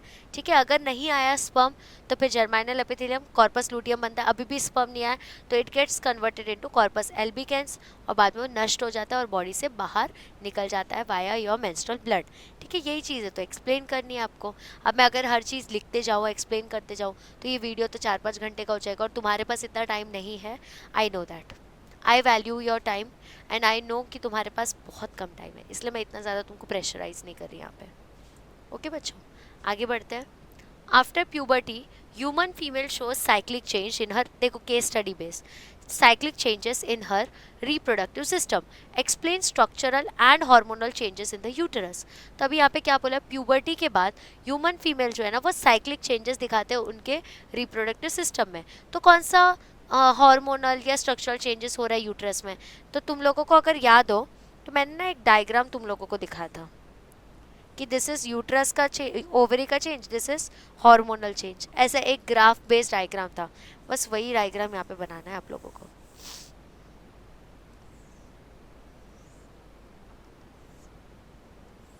यहाँ पे मैंने लिखा था 1, 5, 14, 28। ठीक है, इसमें मैंने बताया था primary follicle, secondary follicle, tertiary follicle, फिर यहाँ पे आया था तुम्हारा मैच्योर ग्राफियन फॉलिकल, फिर ये ओव्यूलेशन जो है यहाँ से मैच कर रहा है। एग्जैक्ट वही डायग्राम अपने को बनाना है यहाँ। ठीक है, अब क्या क्या है वो देखना है थोड़ा। मार्च 2019 का क्वेश्चन है बच्चों, यूटेरिन स्ट्रक्चरल जो तुम्हारा चेंजेस है, मतलब यूट्रस में क्या क्या चेंजेस हो रहा है, तो वहाँ पे तुम्हारे एंडोमेट्रियल लेयर का जो लाइनिंग है ना, इट इज़ गेटिंग शेडेड, मतलब कम होते जा रहा है। क्यों? क्योंकि वहाँ पे प्रोजेस्टेरॉन या फिर ईस्ट्रोजन का लेवल कम है। वो क्यों कम है? क्योंकि वो प्रेगनेंसी हार्मोन है, यू आर नॉट प्रेग्नेंट, तो वहाँ पे उनका लेवल कम होगा, जिसकी वजह से मेरा एंडोमेट्रियम लेयर का थिकनेस कम हो जाएगा।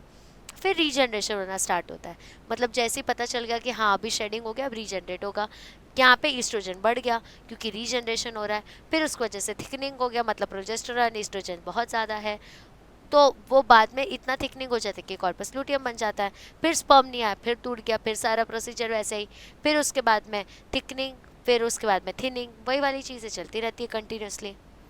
ओके, अब आगे देखो बच्चों, हम देखेंगे next question which is describe hormonal control in various phases of menstrual cycle. Exactly वही चीज़ जो हमने थोड़ी देर पहले देखी थी वही यहाँ पे भी करना है। मार्च 2022 का क्वेश्चन है, मैंने क्या बोला, ये क्वेश्चन बहुत ज़्यादा बार रिपीट होने वाला है। अब इसके अंदर हार्मोन्स क्या क्या इंक्लूडेड होंगे, तो गोनाडोट्रोपिन हार्मोन इंक्लूड होगा क्योंकि वो स्टिमुलेट करता है फॉलिकल स्टिमुलेटिंग हार्मोन के रिलीज को। अगर फॉलिकल स्टिमुलेटिंग हार्मोन नहीं होगा तो मेरा जो डे 15 के बाद का पूरा प्रोसीजर है सिक्रीशन से वो रुक जाएगा, ठीक है। और ल्यूटिनाइजिंग हार्मोन यानी कि ओव्यूलेशन, कॉर्पस लूटियम के बारे में बात चल रही है, तो यहाँ पे डेवलपिंग फॉलिकल्स जो है वो रिलीज करते हैं ईस्ट्रोजन को, जिसकी वजह से मेरा एंडोमेट्रियम जो है वो रीजनरेट होने लगता है। कॉर्पस लूटियम जो है वो रिलीज करता है प्रोजेस्टेरॉन का, जिसकी वजह से मेरा एंडोमेट्रियम लेयर जो है फिर से थिक हो जाता है, ठीक है। वही डायग्राम को बनाओ और उसके ऊपर एक्सप्लेन कर दो, डायग्राम का फोटो आना चाहिए, मार्च 2022 का क्वेश्चन है। Next, explain in brief the structural and hormonal changes during ovarian cycle. July 2023 का क्वेश्चन, एग्जैक्टली यही तो बोल रही थी मैं। नीचे में देखो तुमको यूटेरिन साइकिल दिखाएंगे, यानी कि यूट्रस में यहाँ पे कैसे एंडोमेट्रियल लेयर का लेयर टूटते गया, फिर ये देखो कितना बढ़ते गया बढ़ते गया बढ़ते गया, क्योंकि यहाँ प्रोजेस्टेरॉन कम था या प्रोजेस्टेरॉन बढ़ गया बच्चों। अब यहाँ पे ओवेरियन हार्मोन लेवल के बारे में अगर बात करो तो देखो प्रोजेस्टेरॉन कैसे ऊपर जा रहा है, but if you observe your oestrogen तो वो 2 बार हाइक कर रहा है। और जब LH सर्ज होता है ना बच्चों, ये देखो जब LH सर्ज होता है तो उसके वजह से ओव्यूलेशन रिजल्ट होता है, ठीक है। ओवेरियन साइकिल के बारे में अगर आप देखो, primary follicle, secondary follicle, tertiary follicle, mature Graafian follicle, यहाँ पे ओव्यूलेशन हो चुका है, कॉर्पस लूटियम, कॉर्पस एल्बिकन्स, और ये तो नीचे ख़त्म ही हो चुका है। तो यहाँ पे FSH पहले कम में रहता है, ओव्यूलेशन पे FSH बढ़ता है और फिर कम रह जाता है। जो तुम्हारा ल्यूटिनाइजिंग हार्मोन है स्टार्टिंग में फॉलिकुलर फेज में कम रहता है, ओव्यूलेशन पे सर्च करता है और फिर नीचे आ जाता है, ठीक है। LH search results into ovulation, इतना अपने को पता है, मतलब 5 बार तो मेंस्ट्रुअल साइकिल रिपीट हुआ है, 5 बार, तो तुम समझो कितना इंपॉर्टेंट है, इसलिए तुमको कॉन्फिडेंस लाने के लिए ये सीरीज लाया मैंने। Now give significance of HCG which is जुलाई 2023 का क्वेश्चन। तो अब देखो इसमें क्या था, HCG is nothing but human chronic gonadotropin. ये क्या करता है, ये एक्सटेंड करता है लाइफ किसका, तो तुम्हारे कॉर्पस लूटियम का लाइफ एक्सटेंड करता है। क्यों ज़रूरत है मुझे कॉर्पस लूटियम के लाइफ को एक्सटेंड करने की, क्योंकि बच्चों अगर मैंने कॉर्पस लूटियम का लाइफ एक्सटेंड नहीं किया तो अगर मैं ओव्यूलेशन के बाद में ट्राई कर रही हूँ for copulation, for sexual act, तो वो हो नहीं पाएगा। मतलब अगर सेक्सुअल एक्ट हुआ भी तो it will not result into any fertilisation, और उसके वजह से स्टिमुलेट क्या होते हैं, उसकी सारी सिक्रेटरी एक्टिविटी स्टिमुलेट होने लगती है। उसके प्रेजेंट के वजह से जो मैटरनल ब्लड और यूरिन है ना, वो इंडिकेटर होता है प्रेगनेंसी का, ठीक है। और यही एक तरीके से मतलब इंडिकेटर भी रहता है कि हाँ प्रेगनेंसी तो हो गई है। मतलब यहाँ पे क्या होगा, जो HCG अगर प्रेगनेंसी हो गई तो वो कॉर्पस लूटियम तक ही रहने देता है, एल्बिकेंस तक नहीं लाता, क्योंकि एल्बिकेंस हो गया मतलब पीरियड्स आएगा। तो इसकी वजह से जब हम चेक करते हैं तो हमको प्रोजेस्टेरॉन प्लस HCG दिखता है, इसलिए हमको डबल लाइन्स दिखता है। वेरी इंपॉर्टेंट क्वेश्चन, ठीक है, जुलाई 2023 का क्वेश्चन है। अब हम देखेंगे gametogenesis which is our next sub topic. तो इसके अंदर आया है ये मार्च 2009 का क्वेश्चन, ठीक है। इसके अंदर देखो क्या होगा, with the suitable diagram you have to describe the structure of fertilised unfertilised ovum. तो यहाँ पे आपको डायग्राम ड्रॉ करना पड़ेगा और उसके ऊपर कुछ एक्सप्लेनेशन लिखना पड़ेगा। तो ये आपका अनफर्टिलाइज्ड एग है, ठीक है। इसके अंदर का ये वाला लेयर दिख रहा है आप लोगों को, ये this is first polar body. अगर आपको याद हो तो जब हम लोग गैमेटोजेनेसिस कर रहे थे उसमें oogenesis कर रहे थे, तो जब माइटोसिस हो रहा था तो पोलर बॉडी बन रहा था जो कि छोटा होता है। तो this is your first polar body बच्चों। फिर ये आपको दिख रहा है, ये आपका जर्माइनल वेसिकल हो गया है ना। फिर ये आपका कोरोना रेडिएटा, जोना पेलुसिडा, फिर पेरिविटलिन स्पेस यानी कि जो खाली स्पेस है, और ये विटिलिन मेम्ब्रेन, ठीक है। मेन यहाँ पे जो मेरा कोरोना रेडिएट है उसको तोड़ के मेरा जो स्पर्म है वो अंदर जाता है, क्योंकि वो लेयर ही वैसा है कि वो किसी को एंट्री अलाउ ना करे। तो बस इसी का मुझे एक्सप्लेनेशन करना है कि जब oogenesis होता है उसके बाद में दो चीज़ें बनती है। एक तुम्हारा प्राइमरी फॉलिकल, प्राइमरी जो फॉलिकल है वो बन रहा है, दूसरा फर्स्ट पोलर बॉडी बन रहा है, सेकेंड में सेकेंड पोलर बॉडी बन रहा है, तो वो बताना है। दूसरे में जर्माइनल वेसिकल यानी कि वो जर्मिनेशन में हेल्प कर रहा है मेरे oogenesis का, ओवम का। तो एक एक करके ऐसी चीज़ें एक्सप्लेन करनी है with the help of a diagram. ठीक है, नेक्स्ट देखते हैं बच्चों, sketch and label phases in oogenesis। आपको oogenesis के फेजेस को स्केच करना है और लेबल करना है। तो यहाँ पे ऐसा भी क्वेश्चन आ सकता है कि इसमें से बीच में किसी को ए दे दिया होगा, किसी को बी दे दिया होगा और बोलेंगे कि बताओ लेबल ए लेबल बी, ऐसे टाइप का भी दे सकते हैं। ठीक है, तो फर्स्ट जो है वो तुम्हारा मल्टीप्लिकेशन फेज है। इसके अंदर क्या हो रहा है बच्चों, तो यहाँ पे तुम्हारा प्राइमरी जर्म सेल है जो कि 2n है, उसको मैंने क्या किया, माइटोसिस किया, जिसके वजह से वो 2 बन चुका। अब मैं उसको अब मैं उसको 2 का 4 बनाऊंगी, मतलब मैं इसके ऊपर भी मियोसिस करूंगी, मैं इसके ऊपर भी, समझा। ये पहले प्राइमरी जर्म सेल था, मैंने माइटोसिस किया तो 2 सेल्स बन गए। अभी भी ये डिप्लॉयड है क्योंकि माइटोसिस जो होता है वो रिडक्शनल डिवीजन नहीं होता। फिर मैंने इसके ऊपर माइटोसिस किया, इसने भी 2 दिखाया, मैंने इसके ऊपर किया, इसने भी 2 दिखाया, ऐसे करके मेरे पास 4 ऊगोनिया आ गया। ऊगोनिया का मतलब क्या होता है, it is mother of egg cell. ठीक है, अब वहाँ पे सेकेंडरी ग्रोथ फेज स्टार्ट होगा। तो यहाँ पे प्राइमरी oocyte है वो मियोसिस 1 करेगा, जिसके वजह से पहला सेकेंडरी oocyte बना और एक पहला पोलर बॉडी बना। फिर मियोसिस 2 होगा, जिसके वजह से तुम्हारा ओवम बनेगा और सेकेंड पोलर बॉडी बनेगा। ठीक है, लेकिन ये ब्रेक ब्रेक में होता है। पहला वाला जो होता है बर्थ के पहले हो जाता है, फिर ये प्यूबर्टी पे, फिर लास्ट में जब स्पर्म आके मुंडी घुसाता है तब होता है। तो इस ब्रेक ब्रेक में ये oogenesis चलता है। ठीक है बच्चों, अब नेक्स्ट क्वेश्चन देखेंगे, give the name and function of A and B from the diagram given below. Diagram of sperm, तो यहाँ पे ए जो है दैट इज एक्रोजोम और बी जो है दैट इज स्पर्म का टेल। एक्रोजोम का क्या फंक्शन होता है, तो जो तुम्हारा जोना रेडिएटा है उसके अंदर पेनिट्रेट करने के लिए उसके पास एंजाइम्स होते हैं जो कि वो उस लेयर को डिसॉल्व कर पाए। So it has and hydrolytic enzyme, उसके पास में हाइड्रोलिटिक एंजाइम होता है, जिसके वजह से मेरा स्पर्म का पेनिट्रेशन गेट्स इजी। कहाँ पे पेनिट्रेट करना है उसको, तो सेकेंडरी oocyte में।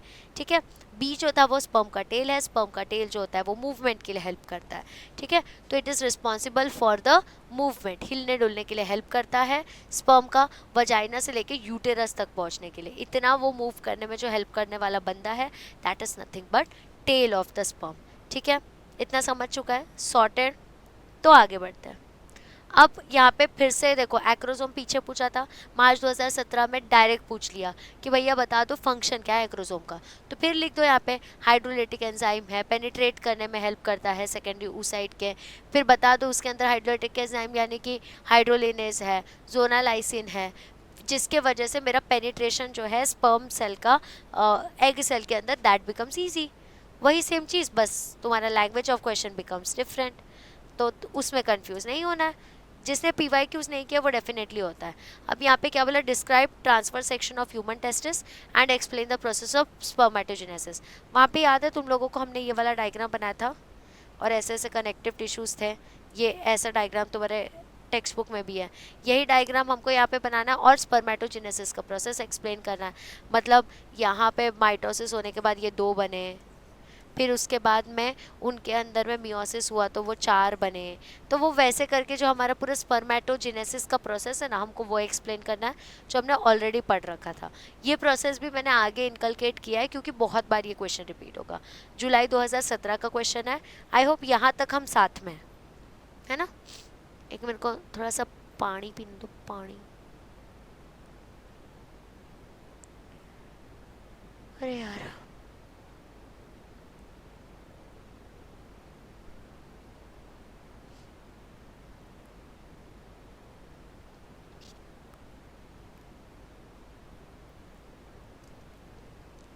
ठीक है आगे बढ़े। इसके बाद चल रहा है ना ब्रो।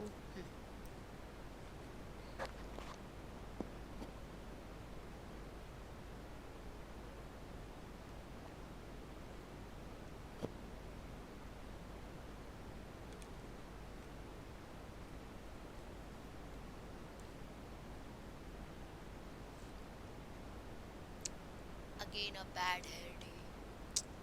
ऑलवेज यार, ना बाल बहुत हो गया, फ्रिजी हो गया। Never mind.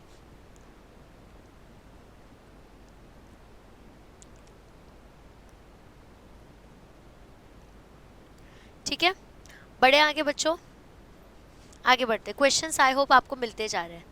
Next is right A note on human sperm. अभी जो जो चीज़ें हमने देखी वही यहाँ पे लिखनी है। तो हमारे ह्यूमन स्पर्म के पास होता है हेड नेक टेल, उसी के बारे में लिखना है। ठीक है, मार्च 2018 का क्वेश्चन है। तो it is the male gamete, it is motile, हिलता है ऑब्वियसली, ये माइक्रोस्कोपिक होता है, मतलब नेकेड आई से इट इज़ नॉट विजिबल, और एलोंगेटेड सेल होता है, लंबा होता है। अब वो डिविजिबल होता है हेड के अंदर, नेक के अंदर एंड मिडल पीस के अंदर, और टेल होता है उसके पास मूवमेंट के लिए। हेड के अंदर इंक्लूडेड होता है न्यूक्लियोसोम और एक्रोसोम जो कि पेनिट्रेशन में हेल्प करेगा। नेक के अंदर में सेंट्रियोल्स होते हैं, मिडल पीस के अंदर में माइटोकॉन्ड्रिया या नेबरगन सेल्स होते हैं फॉर एनर्जी, और टेल जो होता है वो मूवमेंट के लिए होता है। दैट्स इट, इतना ही लिखना है आपको। ये आपको आया था मार्च 2018 में। ठीक है, आगे बढ़ते बच्चों। तो यहाँ पे डिस्क्राइब करने बोला स्ट्रक्चर ऑफ ह्यूमन स्पर्म, तो यही टाइप का क्वेश्चन बस यहाँ पे ड्रॉ करने बोल दिया आपको। तो तुम देख रहे हो क्या सेम टाइप के क्वेश्चंस कितने बार पूछ रहे हैं लोग। तो ये देखो, ये आपका बच्चों एक्रोसोम हो गया, ये देखो ये आपका एक्रोसोम हो गया। ठीक है, उसके नीचे में न्यूक्लियस, फिर प्रॉक्सिमल सेंट्रोल, डिस्टल सेंट्रोल, माइटोकॉन्ड्रिया, और यहाँ पे तुम्हारा प्रिंसिपल पीस यानी कि टेल के बारे में बात चल रही है। ठीक है, तो head neck middle piece tail, ये जो कॉइल्ड में दिख रहा है ना, दैट इज माइटोकॉन्ड्रिया या नेबरगन बोल सकते हो। ठीक है, तो यही सेम क्वेश्चन देखो 2 बार रिपीट हो गया यहीं के यहीं। आगे बढ़ते बच्चों। नाउ यू हैव टू, क्या बोला था मैंने कि ऐसे डायग्राम में ABC करके आ जाता है। तो identify ABC in the given diagram and give their functions. यहाँ पे ABC बताना तुमको कि ये क्या है, ये क्या है, ये क्या है, ये क्या है, और उनके फंक्शंस बताने हैं। तो यहाँ पे A बच्चों देखो क्या हो गया, एक्रोसोम हो गया, B जो हो गया वो आपका माइटोकॉन्ड्रिया हो गया। ओह, मैं स्पर्म के बारे में थोड़ी ना बात कर रही हूँ।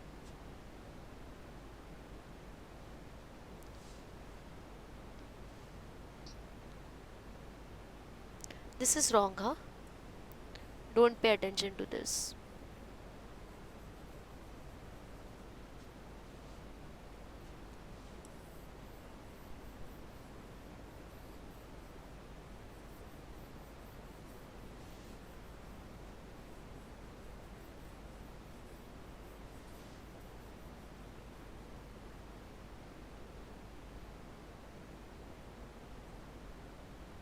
डर गई ना मैं रॉन्ग आंसर देख के।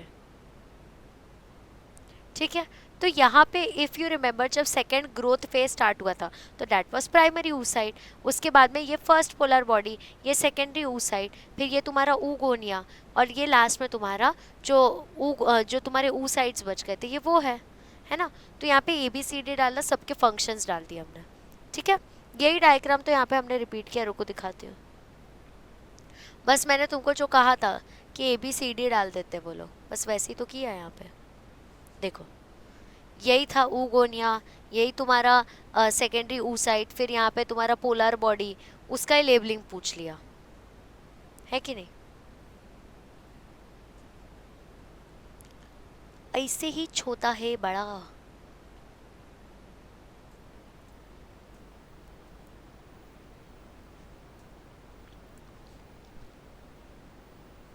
भाई चेक करना पड़ेगा सब इंक्लूड किया है कि नहीं, क्योंकि मेरे बच्चों का नुकसान होगा, मेरे को वो सहन नहीं होगा, फिर तब मैं चिल्लाऊंगी। ऐसे मैं कुछ नहीं बोलती। This is done. नेक्स्ट, यहाँ पे फिर से देखो वही क्वेश्चन आ गया जुलाई 2022 में। ठीक है, तो यहाँ पे भी क्या आ गया कि you have to identify and label ABCD। तो यहाँ पे डायग्राम है oogenesis फेस का। A जो है तुम्हारा प्राइमरी oocyte है, यू ऑलरेडी नो। B जो है वो तुम्हारा सेकेंडरी oocyte है, C जो है वो तुम्हारा ओवम है, और D जो है वो पोलर बॉडीज हो गए। ठीक है, यही सेम क्वेश्चन पीछे भी पूछा गया था जुलाई 2019 में, फिर उसी के 2-3 साल के बाद फिर से पूछ लिया जुलाई 2022 में। ठीक है, ये क्वेश्चंस बार बार रिपीट होते रहते बच्चों। Now what is spermatogenesis exactly? Spermatogenesis is formation of sperm, है ना। तो now you have to draw a neat label diagram of spermatogenesis. Spermatogenesis जो है ये नखरे नहीं करता। प्रीमोडियल सेल, माइटोसिस हुआ, फिर 2 बार माइटोसिस हुआ, 4 बन गए स्पर्मेटोगोनिया। मियोसिस हुआ, हाफ हो गया इनका, हाफ सेकेंडरी स्पर्मेटोसाइट बन गया, फिर उनके अंदर हाफ हुआ, और लास्ट में तुमको स्पर्मेटिड्स मिला जो कि सर्टोली सेल्स के अंदर अपना मुंडी घुसाते हैं और दे गेट्स मैच्योर।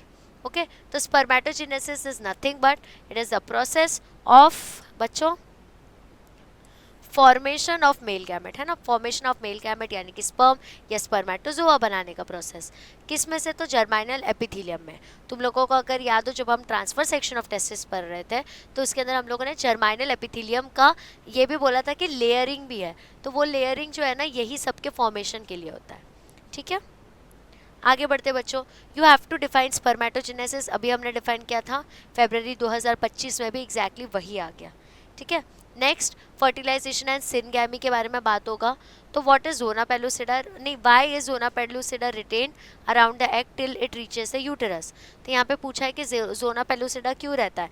अब तुम एक बात बताओ, अगर जोना पेलुसिडा नहीं रहेगा तो कोई और स्पर्म भी आ सकता है, वो भी घुस सकता है, तो उसके वजह से बहुत ज़्यादा ट्विन ये सब का कंडीशन हो सकता है, इसकी वजह से वो यूटेरस तक रुकता है। मार्च 2014 का क्वेश्चन है ये। तो बेसिकली बच्चों it prevents the implantation of the embryo at an abnormal site. अगर वो नहीं रहा वहाँ पे तो एबनॉर्मल साइट पे इम्प्लांट हो जाएगा तुम्हारा एम्ब्रियो। दूसरी बात, कोई दूसरा जो बंदा है वो भी एंटर कर सकता है। also it does not expose the sticky trophoblast layer cells until the embryo reaches the implantation site in the uterus। अगर जोना पेलुसिडा नहीं रहेगा ट्रोफोब्लास्ट का लेयर दिख जाएगा और वो कहीं भी स्टिक हो जाएगा। अगर वो स्टिक हुआ तो तुम्हारे रॉबर सेल्स ग्रो करना स्टार्ट करेंगे और तुम्हें अनवांटेड प्रेगनेंसी दिखेगा, यानी कि ये एक बोलते हैं ना कि ये प्रेगनेंसी के वजह से बहुत हार्म हुआ, वैसे टाइप का प्रेगनेंसी रिजल्ट होगा। ठीक है, that we should avoid. Now you have to give significance of fertilisation, कि एग्जैक्टली फर्टिलाइजेशन क्या होता है, उसका क्या फ़ायदा है।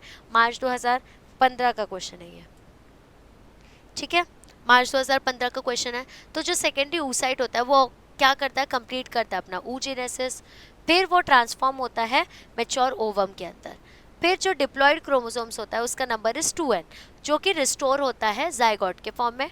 फिर जो ओवम है वो रिसीव करता है सेंट्रियोल्स, किससे, तो स्पर्म से, जिसके वजह से तुम्हें जेनेटिक वेरिएशन देखने को मिलेगा, जिसके वजह से डिटरमाइन होता है उस पर्टिकुलर ऑफस्प्रिंग का जेंडर। ठीक है, so that is the significance of your fertilisation. Next question देखेंगे बच्चों, describe the process of fertilisation in human with the help of 4 sequential diagrams. पीछे भी वही पूछा था, यहाँ पे थोड़ा डिटेल में पूछ लिया। वो 2 मार्क्स लेता है, ये 4 मार्क्स के लिए हो सकता है। मार्च 2020 का क्वेश्चन है।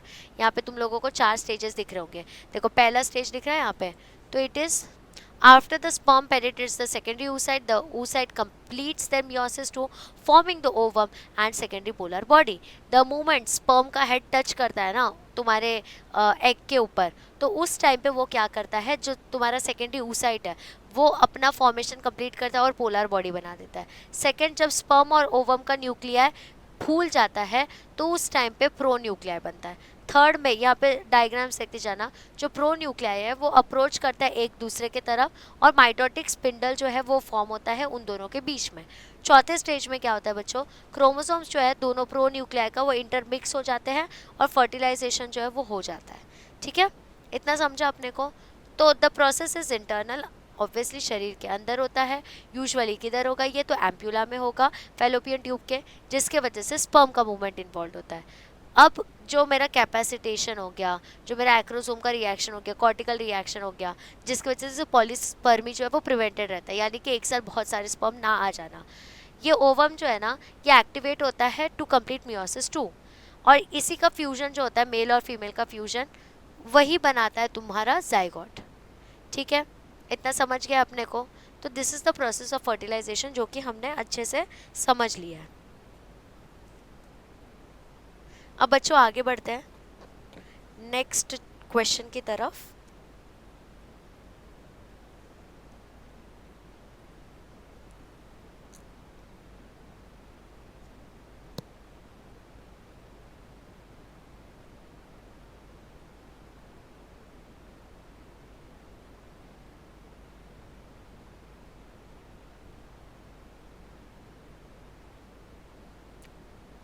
चलो आगे बढ़ते बच्चों। Give the function of nebenkern and zona pellucida. अब नेबेरकेन क्या होता है, तो सेल्स ऑफ रॉबर कहते हैं इसको, ठीक है। तो अब देखते हैं एग्जैक्टली क्या है। Sorry, nebenkern is mitochondria, cells of रॉबर कहाँ से आ गया, अभी अभी हमने ट्रोफोप्लास्ट देखा इसलिए वही दिमाग। और जोना पेलुसिडा, अब जो तुम्हारा नेबेरकेन है वो माइटोकॉन्ड्रिया, मतलब वो क्या करेगा, एनर्जी प्रोड्यूस करने का काम करेगा। एक की तो डेफिनेशन बायोलॉजी में आता है, mitochondria is the power house of cell. तो भैया माइटोकॉन्ड्रिया जो है यहाँ पे एनर्जी प्रोड्यूस कर रहा है, जो कि स्पर्म को नेसेसरी है so that it can move and reach to the uterus. Next, what is the function of zona pellucida, तो बच्चों ये प्रिवेंट करता है मेरे एम्ब्रियो की इम्प्लांटेशन होने से, ठीक है।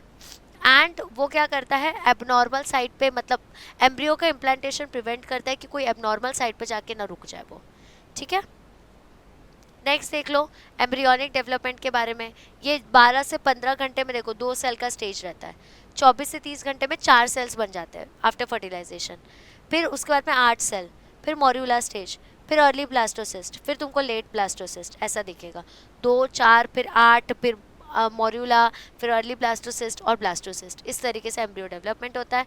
तो यहाँ पे क्वेश्चन क्या पूछा है, what is a cleavage, describe the process of cleavage up to the formation of blastula, यानी कि यहाँ तक पूछा है तुमको, ब्लास्टुला के फॉर्मेशन तक पूछा है। तो देखो क्लीवेज जो होता है वो अर्ली माइटोटिक डिवीजन होता है, यानी कि तोड़ना, डिवीजन यानी कि तोड़ना होता है किसका, तो जाइगोट का, सो दैट वो एक खोखला मल्टीसेल्यूलर ब्लास्टुला बना पाए, ठीक है। यहाँ पे दिख रहा है आप लोगों को, खोखला मल्टीसेल्युलर ब्लास्टुला बना पाए। और जो साइज होता है ना डॉटर सेल्स का, वो रिड्यूस हो जाता है क्योंकि वहाँ पे ग्रोथ नहीं हो रही है उनकी, ठीक है। नेक्स्ट देख लो, describe the structure of blastula, अभी पूछा था ब्लास्टुला, फिर से यहाँ पे पूछ ले ब्लास्टुला, ठीक है। ये inner cell mass, your blastocyst cavity, your trophoblast. अब देखो जो ब्लास्टुला होता है वो हॉलो बॉल होता है सेल्स का, जो कि हमने अभी अभी बनाया था। आउटर जो है फ्लैट सेल्स है और उनको ही हम लोग ट्रोफोब्लास्ट बोलते हैं। उसके अंदर का लेयर जो होता है बच्चों उसको सेल्स ऑफ रॉबर बोलते हैं। Inner cell mass is the embryoblast, यानी कि embryo properly develops from it and it contains a fluid filled blastocyst cavity. The trophoblast cells in contact with the inner cell mass are called as cells of Robber. मतलब 100 बात की एक बात यहाँ पे क्या बोला गया है कि ये जो अंदर के सेल्स दिख रहे हैं ना आपको, यहाँ पे आपका सेल्स ऑफ रॉबर आ जाएगा, ठीक है, अंदर वाला सेल। और यही तो वो प्रिवेंट करता है कि कहीं और जाके स्टिक ना हो जाए, so that abnormal pregnancy prevented रहे यहाँ पे, ठीक है बच्चों। आगे बढ़ते हैं, describe the changes involve during gastrulation. Gastrulation के दौरान पे कौन से चेंजेस होंगे, अक्टूबर 2013 का क्वेश्चन है। तो गैस्ट्रुलेशन जो होता है वो ट्रांसफॉर्म करता है बाइलैमिनर एम्ब्रियोनिक डिस्क को, किस में, तो ट्राइलैमिनर एम्ब्रियोनिक डिस्क में। क्या फॉर्म करता है, एक्टोडर्म फॉर्म करता है, मेसोडर्म फॉर्म करता है, एंडोडर्म फॉर्म करता है। उसके बाद में चेंजेस क्या क्या इंक्लूडेड है, तो डिफ्रेंशिएट होता है मेरा ब्लास्टोमियर, यानी कि जो मेरा जर्म लेयर फॉर्मेशन है वो डिफ्रेंशिएट करने में हेल्प करता है। और जो मेरा मॉर्फोजेनेटिक मूवमेंट्स है यानी कि सेल का माइग्रेशन, वो सब भी स्टार्ट होता है इसी प्रिमिटिव स्टेज में। स्टार्ट करवाने का काम कौन करता है, गैस्ट्रुलेशन। तो जब गैस्ट्रुलेशन का प्रोसेस हो रहा है उस दौरान मेरे बॉडी में ये सब चेंजेस हो रहे हैं, ठीक है, समझ गया। आगे बढ़ते बच्चों, explain the process of early cleavage till the formation of morula. ये वाला डायग्राम, ये दिख रहा है, ये वाला डायग्राम, ये एम्ब्रियोनिक डेवलपमेंट, ये एग्जैक्ट डायग्राम तुमको वहां बनाना है and you have to explain, ठीक है। Now give the you have to give the function of mesoderm. July 2016 का क्वेश्चन है। तो मेसोडर्म फॉर्म, सॉरी फंक्शन लिखा है, फॉर्मेशन आएगा, बहुत मिस्टेक किया यार।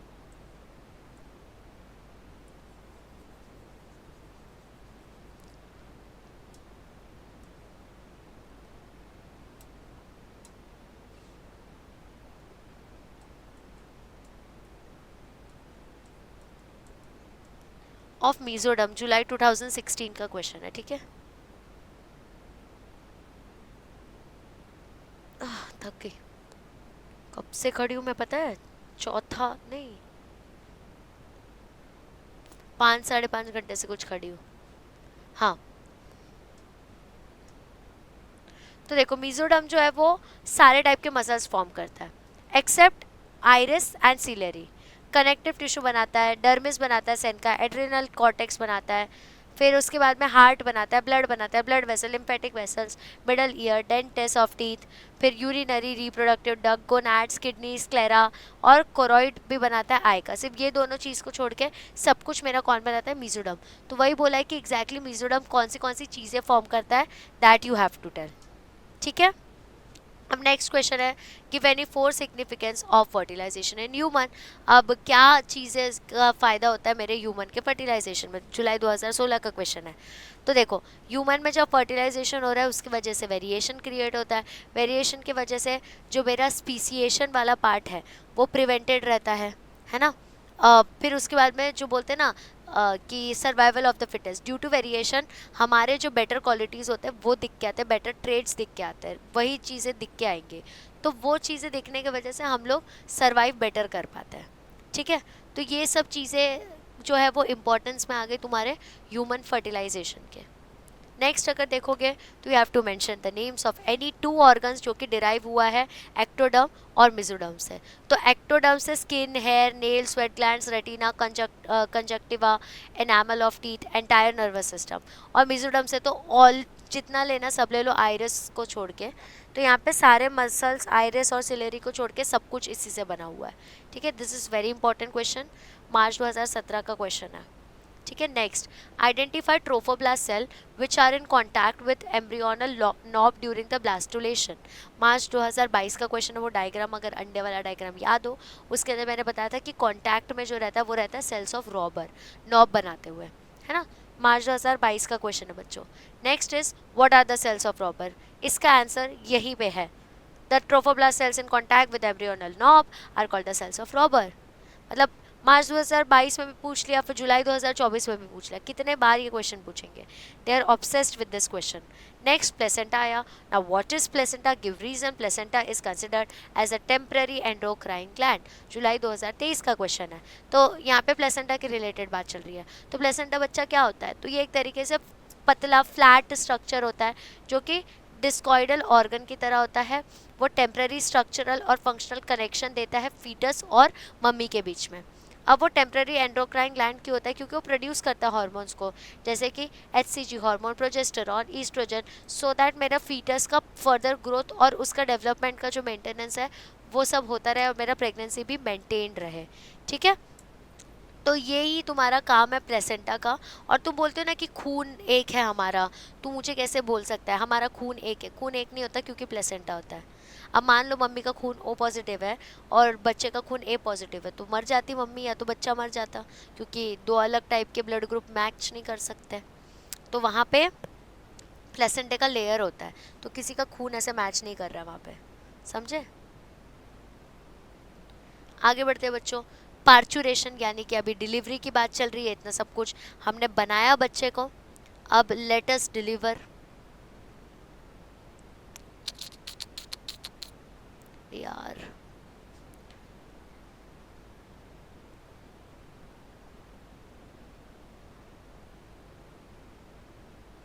चलो, तो अब पार्चुरेशन के बारे में कुछ गिव रीजंस आए थे।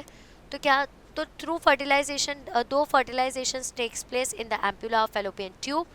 Implantation of embryo takes place after reaching the uterus only. तो यहाँ पे बोला है कि एम्पुला में जब फर्टिलाइजेशन होता है तो इम्प्लांटेशन वहीं पे क्यों नहीं होता? तो यहाँ पे क्या रीज़न हो सकता है कि अगर वहाँ पे ही हो गया, फैलोपियन ट्यूब में ही हो गया, तो बच्चा ग्रो नहीं कर पाएगा। यूटेरस में प्रॉपर एंडोमेट्रियल लेयर की वजह से एक स्पेस होता है और वो स्पेस के अंदर में प्लेसेंटा क्रिएट होता है जो कि एक तरीके से एंडोक्राइन ग्लैंड की तरह एक्ट करता है, जो कि कनेक्शन प्रोवाइड करता है मैटरनल प्लस हमारे बेबी के साथ, है ना। तो इसलिए वो वहाँ पे नहीं हो सकता। Corpus luteum persist in the ovary after fertilisation. यहाँ पे बोला है कॉर्पस लूटियम कैसे परसिस्ट हो जाता है। तो कॉर्पस लूटियम परसिस्ट करने का काम करता है तुम्हारा HCG हार्मोन। अगर कॉर्पस लूटियम को HCG हार्मोन जो है वो परसिस्ट नहीं करेगा तो हमारा प्रेगनेंसी जो है वो लीड नहीं करेगा। ठीक है, ब्रेक हो जाएगा और पीरियड्स आना स्टार्ट हो जाएंगे। थर्ड गिव रीजन है, explain the role of oxytocin hormone and describe the dilation stage of parturition. तो ऑक्सीटोसिन हार्मोन जो होता है एक तो लैक्टेशन के टाइम पे काम आता है, यानी कि मिल्क प्रोडक्शन को स्टिमुलेट करने के काम आता है। और डायलेशन के बारे में बात रही तो ऑक्सीटोसिन जो होता है ना वो सर्विक्स का जो मसल्स है उसको डायलेट करता है, उसको रिलैक्स करता है, सो दैट इतना बड़ा बेबी इतने छोटे से सर्विक्स से बाहर आ पाए। ठीक है, तो ये तीनों का हमने लिख लिया। नाउ लैक्टेशन के बारे में बात हुई, तो describe the stages during the 3 trimester of pregnancy, explain the process of parturition, add a note on lactation. तो यहाँ पे लैक्टेशन का एकदम छोटू सा पॉइंट है, बाकी 74 चीज़ें पूछिए। अक्टूबर 2015 का क्वेश्चन है ये बच्चों। तो ट्राइमेस्टर क्या होता है? तो ट्राइमेस्टर मतलब first which is organogenesis, organs बनने का, ऑर्गन्स फॉर्मेशन का टाइम होता है। सेकेंड रैपिड ग्रोथ होने लग जाता है। थर्ड जो होता है तुम्हारा वो फाइनल ग्रोथ है, इसलिए बोलते हैं कि फर्स्ट ट्राइमेस्टर में अबॉर्शन किया तो इट्स फाइन, सेकेंड ट्राइमेस्टर में नहीं चलता।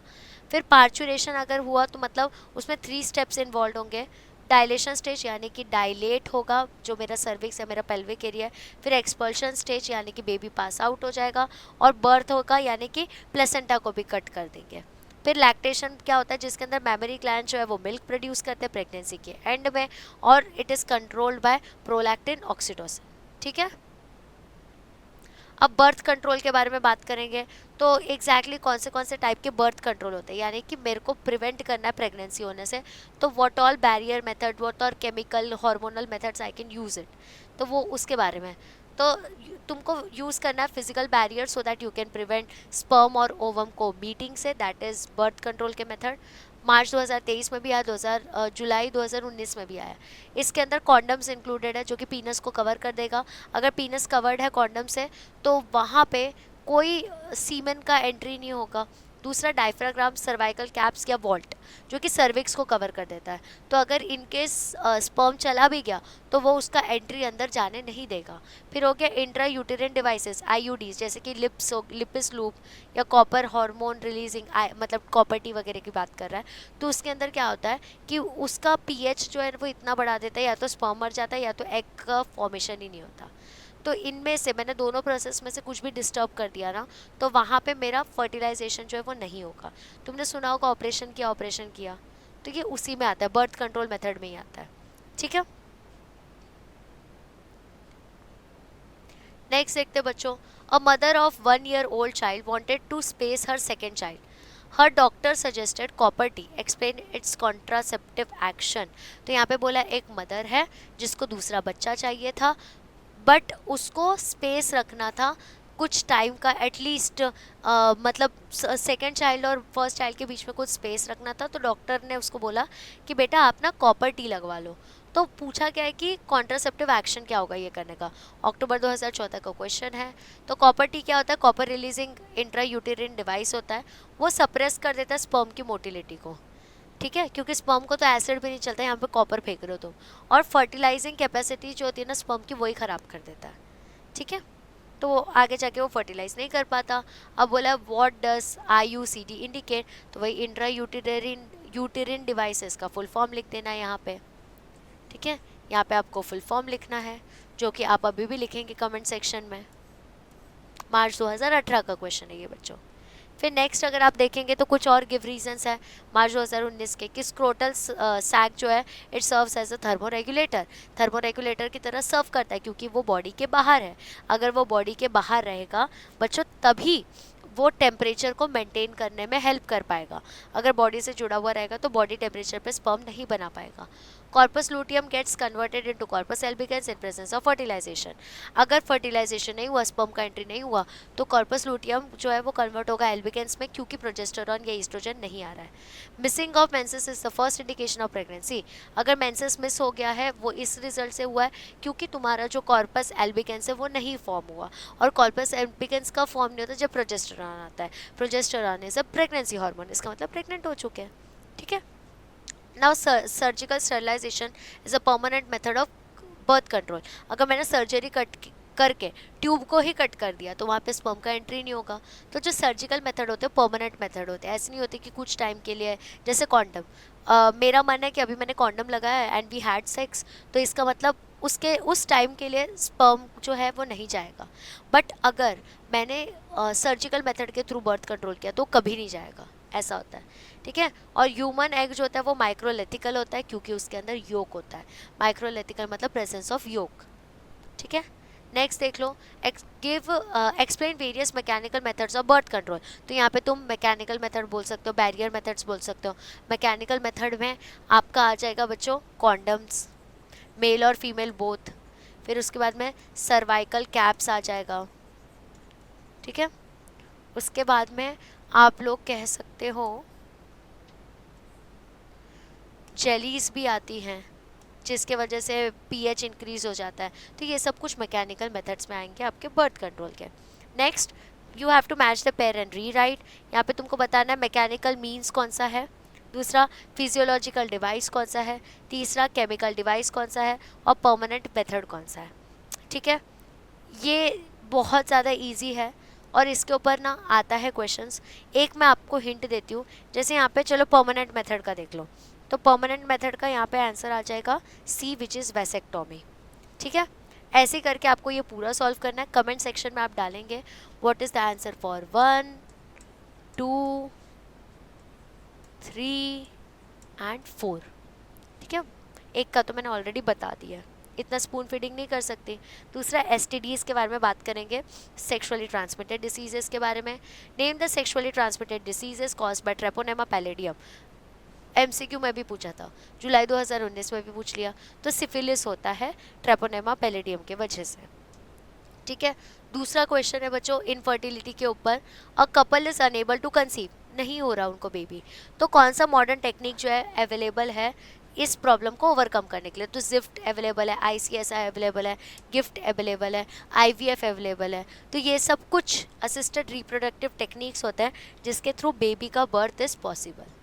ठीक है, next, what is the full form of IVF. तो आईवीएफ का फुल फॉर्म तो हमको पता है, इन विट्रो फर्टिलाइजेशन होता है। ये मुझे फुल फॉर्म नहीं लिखना चाहिए था, इतना तो तुम्हें आता ही है। तो सोचो इतने चिंदी क्वेश्चंस भी आते हैं, ये तुम्हारे जुलाई 2017 का ही क्वेश्चन है, इतने चिंदी क्वेश्चंस भी आते हैं बच्चों।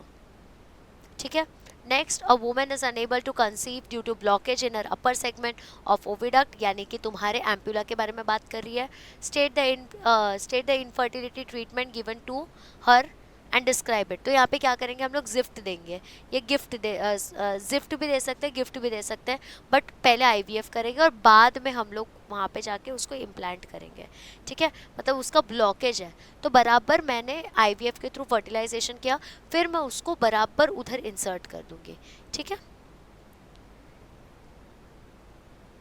नेक्स्ट देख लो बच्चों, एक्सपांड द टर्म जिफ्ट, ऐसे फुल फॉर्म में बताने को आता है, जुलाई 2022 का question, that is zygote intrafallopian transfer. अब समझा क्यों फैलोपियन ट्यूब के टाइम पे मैंने जिफ्ट गिफ्ट का काम किया है ना। Next, defined infertility. इनफर्टिलिटी का मतलब क्या होता है कि if a couple is unable to conceive without external help, it is called as infertility, कर ही नहीं सकते। और अगर वुमन का फैलोपियन ट्यूब जो है वो ब्लॉक है तो कौन सा ट्रीटमेंट दिया जाएगा, देखो फिर से पूछा same question. Next, what is sperm bank. Sperm bank क्या होता है, अगर एक कपल है जिनका स्पर्म में प्रॉब्लम है तो they go to a sperm bank, जहाँ पे बहुत सारे स्पर्म प्रेजेंट होते हैं अलग अलग लोगों के, तो they can take help of that sperm and then they can fertilise themself. ठीक है, स्पर्म की ज़रूरत थी, बट यहाँ पे एक चीज़ होता है कि ना डोनर का नाम पता होता है किसी को, ना रिसीवर का नाम पता होता है, नहीं तो ये कॉन्फिडेंशियलिटी इशू आ जाएगा, पता चल जाएगा लोगों को उसका बेटा है वगैरह। और अपना सोसाइटी का माइंडसेट वैसा है कि खून का रिलेशन होना चाहिए, जबकि खून